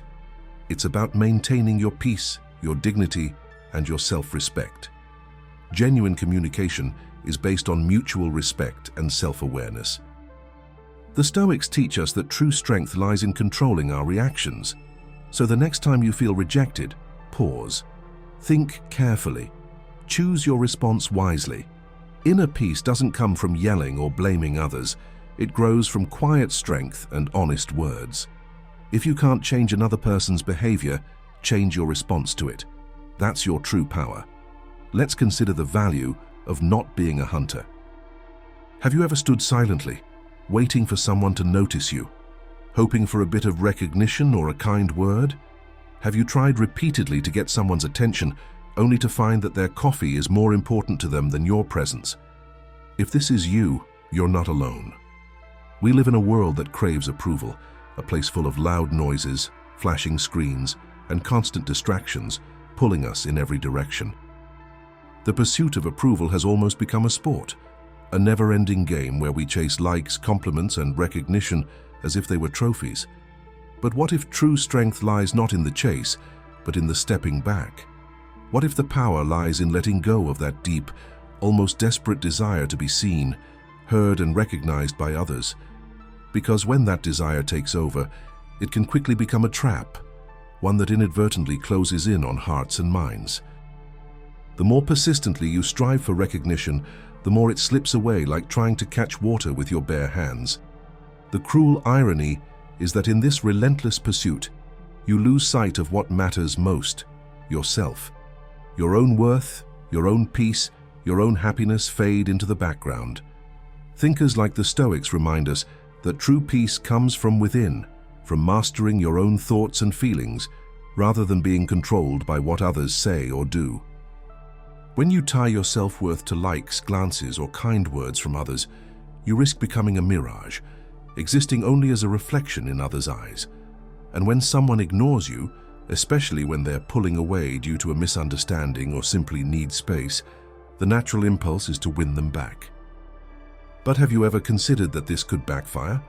The more you chase, the greater the risk of appearing desperate, and in that desperation, you lose the chance to showcase your true strength, the ability to remain calm and grounded even in the face of indifference. So how can you change the game instead of clinging on tighter and tighter? Try learning the art of letting go. The first step is to accept what is clear. You can't control what others think or feel. This acceptance isn't defeat, it's freedom. It gives you the strength to act from your own center, from a place of true independence. Respect, that rare and wonderful quality, isn't earned by chasing or pleading.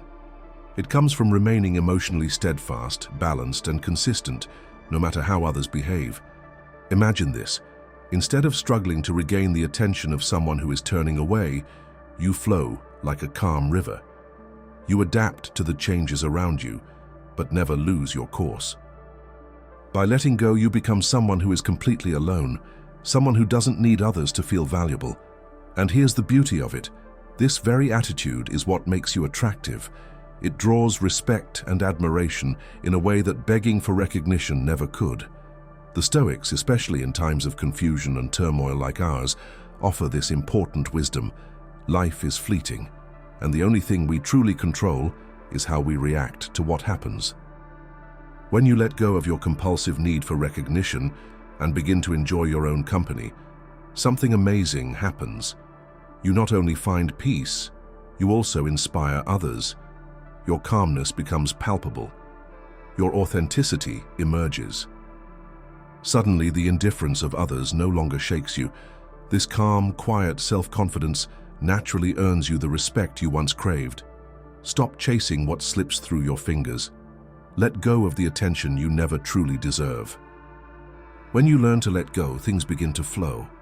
Respect and admiration don't come from clinging, they come from inner peace. And as Murphy's Law so aptly demonstrates, the moment you stop chasing others is often the moment you're most pursued. Instead, focus on your own development. Have you ever felt invisible or pushed back? It's crazy how in moments like these, it can feel like your whole world is crashing down and you're playing the lead role in a sad, unscripted play. But maybe, just maybe, it's time to leave this illusion of abandonment behind. Instead, focus on something much more important, your personal development. It's easy to fall into the trap of second-guessing others' behavior. When they ignore you or withdraw, you might initially think it's your fault, that you're somehow failing. But what if all of this is just a distraction? What if instead of focusing your energy on what others are doing or feeling, you turned it inward? What if you focused on your own progress, your own path? It sounds simple, almost too simple. But don't be fooled. This is the difficult but meaningful path that leads to true peace. Stoic philosophy gives us precisely this advice. Focus only on what you can control, your thoughts, your actions, your feelings. If someone withdraws, that's beyond your control. You can't force anyone to stay by your side. But you can decide how you react. You could indulge in self-reproach, wallow in regret, or second-guess every moment. Or you can choose growth. The first step to growth is letting go. This can feel as unnatural as telling yourself to stop breathing. But here lies the hidden truth. When you exhale, you make room for fresh air. And when you let go of the need for others' approval, you find something much more valuable, your own voice. You begin to move beyond simply meeting the expectations of others and begin to be your true self. Imagine, instead of waiting for someone to validate you, you look in the mirror and say, "I'm good enough just the way I am." It may sound like a simple phrase from a motivational poster, but if you truly believe it, the pain of rejection will be lessened. You'll realize that only your own opinion matters, and this is where discipline comes in, reminding you of this every day. Taking time for your growth doesn't mean reading endless self-help books or taking expensive courses that promise quick fixes. True growth often happens in the small, quiet moments you take free each day, simple, intentional habits that slowly lead to a stronger, clearer you. Maybe it's reading a chapter from a book that inspires you, or writing down your thoughts and feelings in a journal where no one else can see them, or taking a quiet walk in the fresh air to clear your head. These small, gentle, and steady actions help you see yourself in a new light. You begin to transform from someone who constantly strives for recognition and craves recognition to someone who has deeply internalized their own worth and knows that their inner peace doesn't fluctuate with the presence or absence of others. When others choose to walk away rather than sink into confusion or despair, let that be your signal to commit even more to your own development. Life is not a competition for attention or recognition. True victory lies in finding your own inner balance and maintaining it with quiet trust. Over time, the people around you will realize that your best version never needed their approval to shine. As my late father so wisely said, if you focus on yourself, you don't have time to complain about others. Let this be your chance to rediscover who you truly are beneath all the noise and expectations. Have you ever noticed that when someone distances themselves from you or ignores you, the world doesn't fall apart? Sure, it hurts. It's hard to swallow the bitter pill of being excluded or overlooked. Yet often, life's most profound lessons come in subtle, sometimes painful packages. So instead of panicking or turning the situation into a dramatic storm, how about using it like a quiet pause, an opportunity for reflection? Not like every morning in front of the mirror checking your hair, but like a deep contemplation, peering into your soul. Ask yourself honestly, what's really going on inside me right now? The Stoics teach us that peace comes from accepting what we can't control and focusing our energy on what we can. So if someone is pulling away, use the time to reconnect with yourself instead of wasting your time and energy hoping they'll come back or getting emotionally invested in trying to win them over. It's not about blaming others or feeling rejected. It's about looking inward. If something inside you feels restless, now is the perfect time to take care of it, to nurture that part of you and bring it closer to calm and peace. It may sound strange, but when we're constantly surrounded by people, friends, family, colleagues, social media feeds, it's surprisingly easy to lose touch with our own voice. We're so preoccupied with what others expect of us, how we should behave, or what roles we should play that we forget the simple truth. Our essence, our true self, is silently waiting to be heard. And when someone distances themselves from you, it can be painful at first, like a door quietly closing in a noisy room. But hidden within that moment lies a rare and precious gift, the chance to pause. It's almost as if the universe itself is gently whispering, take a deep breath, slow down, take care of yourself. This pause isn't empty. It's a silent invitation to turn inward and listen closely to your own heart. One of the most powerful ways to use this moment is to engage in deep self-reflection. Quietly ask yourself, what do I really want?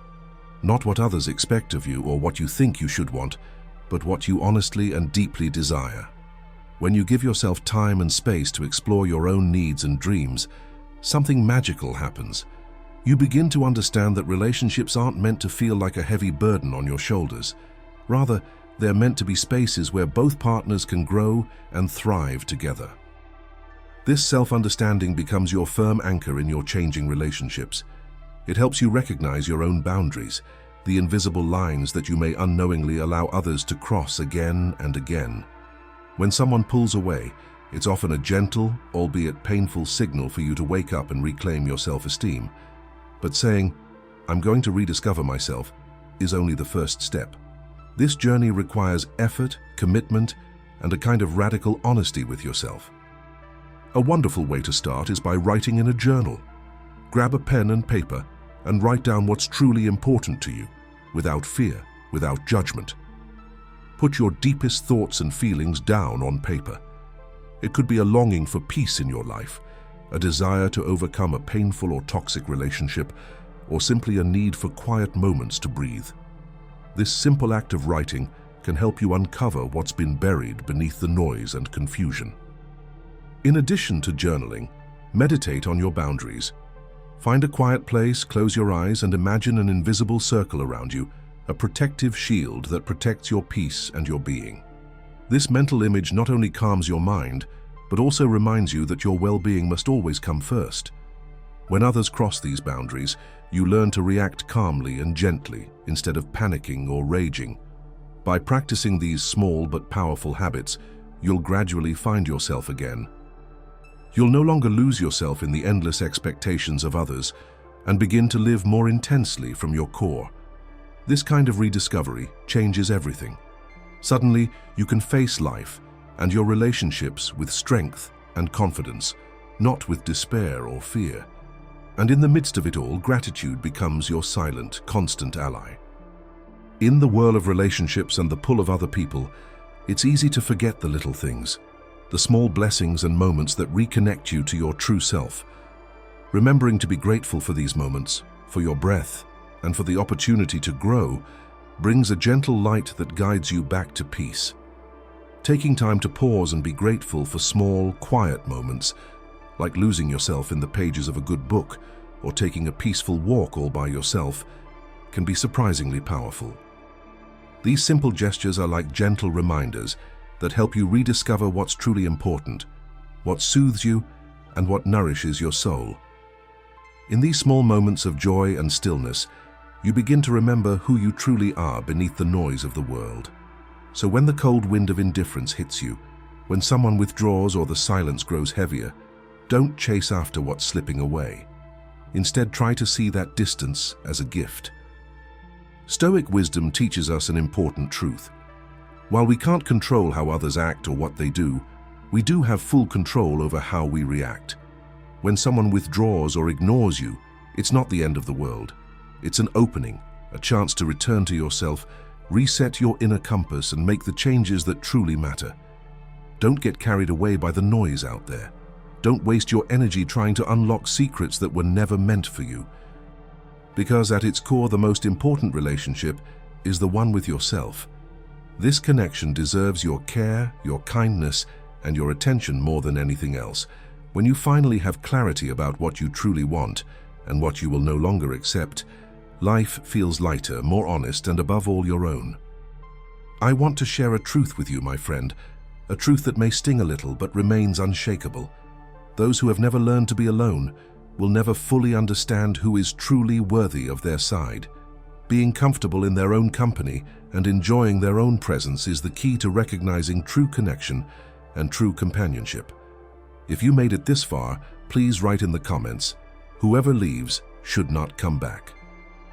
I'd love to hear your stories, your struggles, and your successes along the way. Don't forget to subscribe, turn on notifications, and leave a comment. This way, YouTube shows how valuable these videos are to people like you and encourages us to continue creating content that supports you on your journey. Check out the last 2 videos we shared. Perhaps they'll touch you. Thank you from the bottom of my heart for your time and support. See you in the next video, where we continue this journey together.